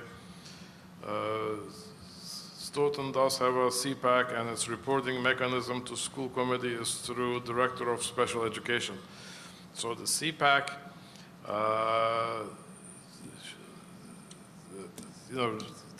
communicating through the Director of Special Education is not I don't believe it's the way that the law intended it to. So my purpose of proposing this was to bridge this communication gap, because CPAC has a number of parents and a number of people who professionals who work in the special education area, and they have a lot to offer to us, to educate us. So I was thinking, how can we, because there's the 4 people here, they think that the CPAC should be reporting to the special education director, which I think is not right, but I was trying to bridge the gap. Maybe we can put 2 members of the school committee go talk to CPAC, and then get the information and present to the school committee. And I think that description is a little bit different than what I'm seeing on paper. I do, as Ms. Sauvanet is looking fast and furious at the state site for their interpretation of the law, we have in fact treated the CPAC and their access to the school committee exactly the same way we have treated the school councils and their access to the school committee, which is in fact and school councils are through the building principals. Whether or not we have a decision on that tonight or information to put forward on that, we could certainly continue the conversation. But we do not invite the school councils to come individually and report to us. They do that through the mechanism of the school improvement plan presented by the principal.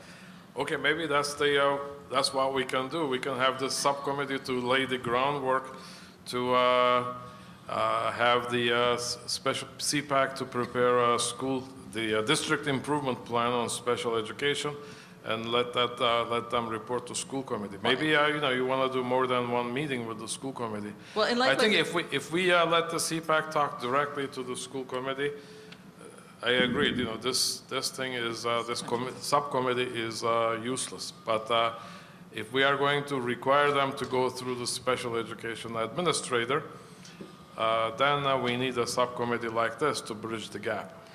But my only argument on that is that my vision of the subcommittees were standing subcommittees that had year-to-year ongoing tasks, and this sounds kind of like a one-time thing, which could be an ad hoc subcommittee. It could be, or it could be just the year-to-year, help facilitate that school improvement plan. But Ms. Sauvanet? These are just the state guidelines with regarding the special ed PAC.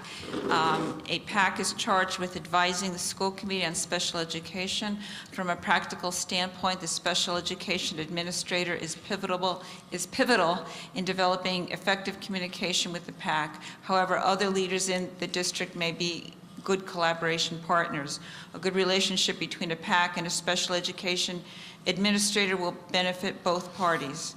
So it goes on to say that the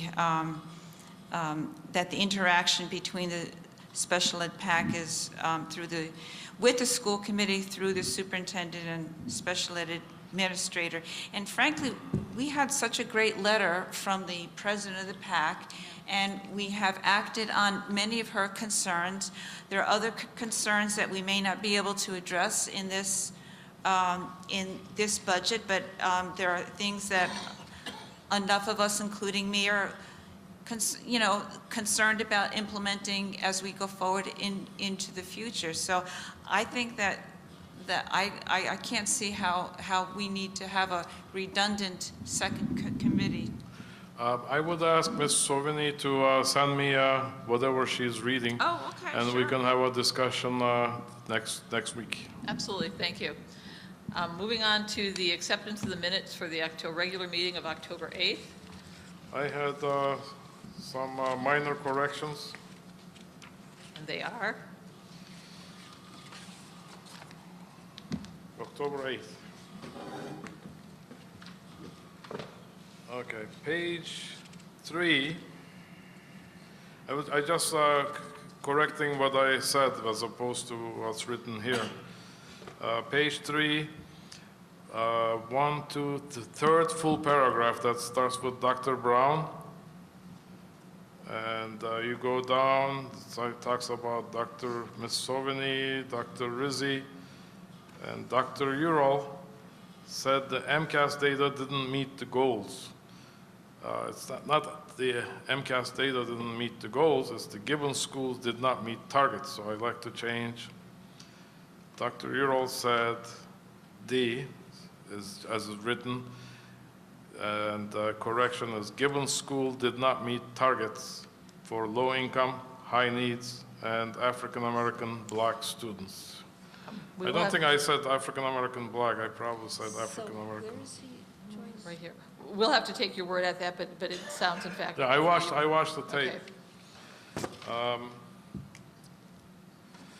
The next page, 4, the second line, first line, it starts first line and runs off. Dr. Ural thanked Ms. Tucker and liked the public meetings. So that's not what happened. It says Dr. Ural thanked Ms. Tucker and expressed he would like to see public meetings held and invite SPED Advisory Council. So I didn't like that. Liked it needs a little more explanation. So my proposal is. Well, would you just like to strike like the public meetings if that doesn't reflect that you said that, and just say that you think Mrs. Tucker would like the SPED Advisory Committee to attend? How about it? Liked to see public meetings, maybe. Again, this is a really difficult one because you're changing. Not No, just, but that's the. No, I understand. I like the public meetings. I mean, Yeah. what does that mean? I was saying, I watched the video on this, it's on the SMAC webpage. Could I suggest perhaps that you table this because these are Okay. that you put these in writing and that. And I'll give it to Mary and then Absolutely. she can look at it if she wants to. Thank you. All right. So, is that a motion? I can't make a Yes. motion. I'll second it. All in favor of, What is the motion? motion is to table the approval of the minutes. Yes. All those, for? Yes. Yes? Yes, yes. Okay, and that is unanimous. So we are on to, getting back to my agenda, other matters. Oh, did we talk about the residency checks yet? We did not, it wasn't on the agenda. It's information. Well, under other matters, if you wouldn't mind if I brought this up, and that is, we get, quarterly, we get a residency and truancy report where we have a contractor, employee, I'm not sure, who goes out and checks to make sure the children that are enrolled in our schools are actually residents. So in fact, in 3 months, there were 12 children that declined enrollment or withdrew after the residency check, so that's 12, and that represents a savings of about $140,000. So this is, it's really important, yeah, it's really excellent and really important that we do it. I do have a question for Dr. Rizzi regarding residency. Actually, this is regarding truancy. So there's one elementary child who was truant for 25 days, and I was wondering, for a child that young, well, what is it that we do when something like that happens? There are various levels of response. The first thing is the principal and/or the counselors and/or the nurse try and ascertain why the child hasn't been coming. And there can be ways in which counselors can help if there's an issue that's making it difficult for a parent to get a child to school.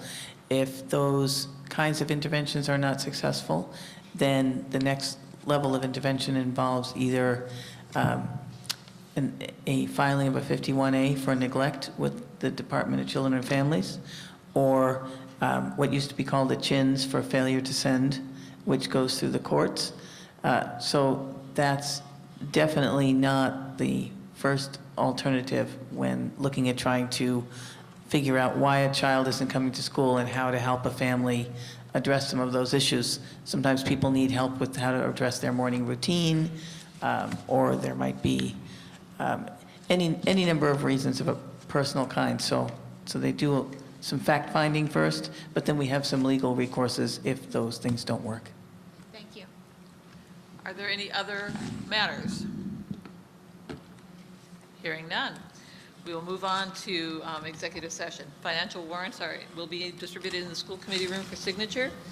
On our executive session agenda for tonight, we have a collective bargaining strategy for Unit A and a grievance update, both of which fall under number 3 on the open meeting law reference guide to discuss strategy with respect to collective bargaining or litigation in an open meeting, if an open meeting may have a detrimental effect on the bargaining or litigating position of the public body.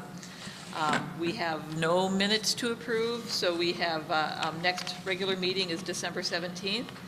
I'm looking for a motion to go into executive session. We have no votes that will be taken in executive session. That is correct. So we will not be coming back into open session. So moved. Second. Dr. Ural? Yes. Mr. Dolinsky? Of course. Ms. Ovene? Yes. Dr. Brown? Yes. And yes for myself. Meeting adjourned. It was long. Thank you. Good seeing you, Maureen.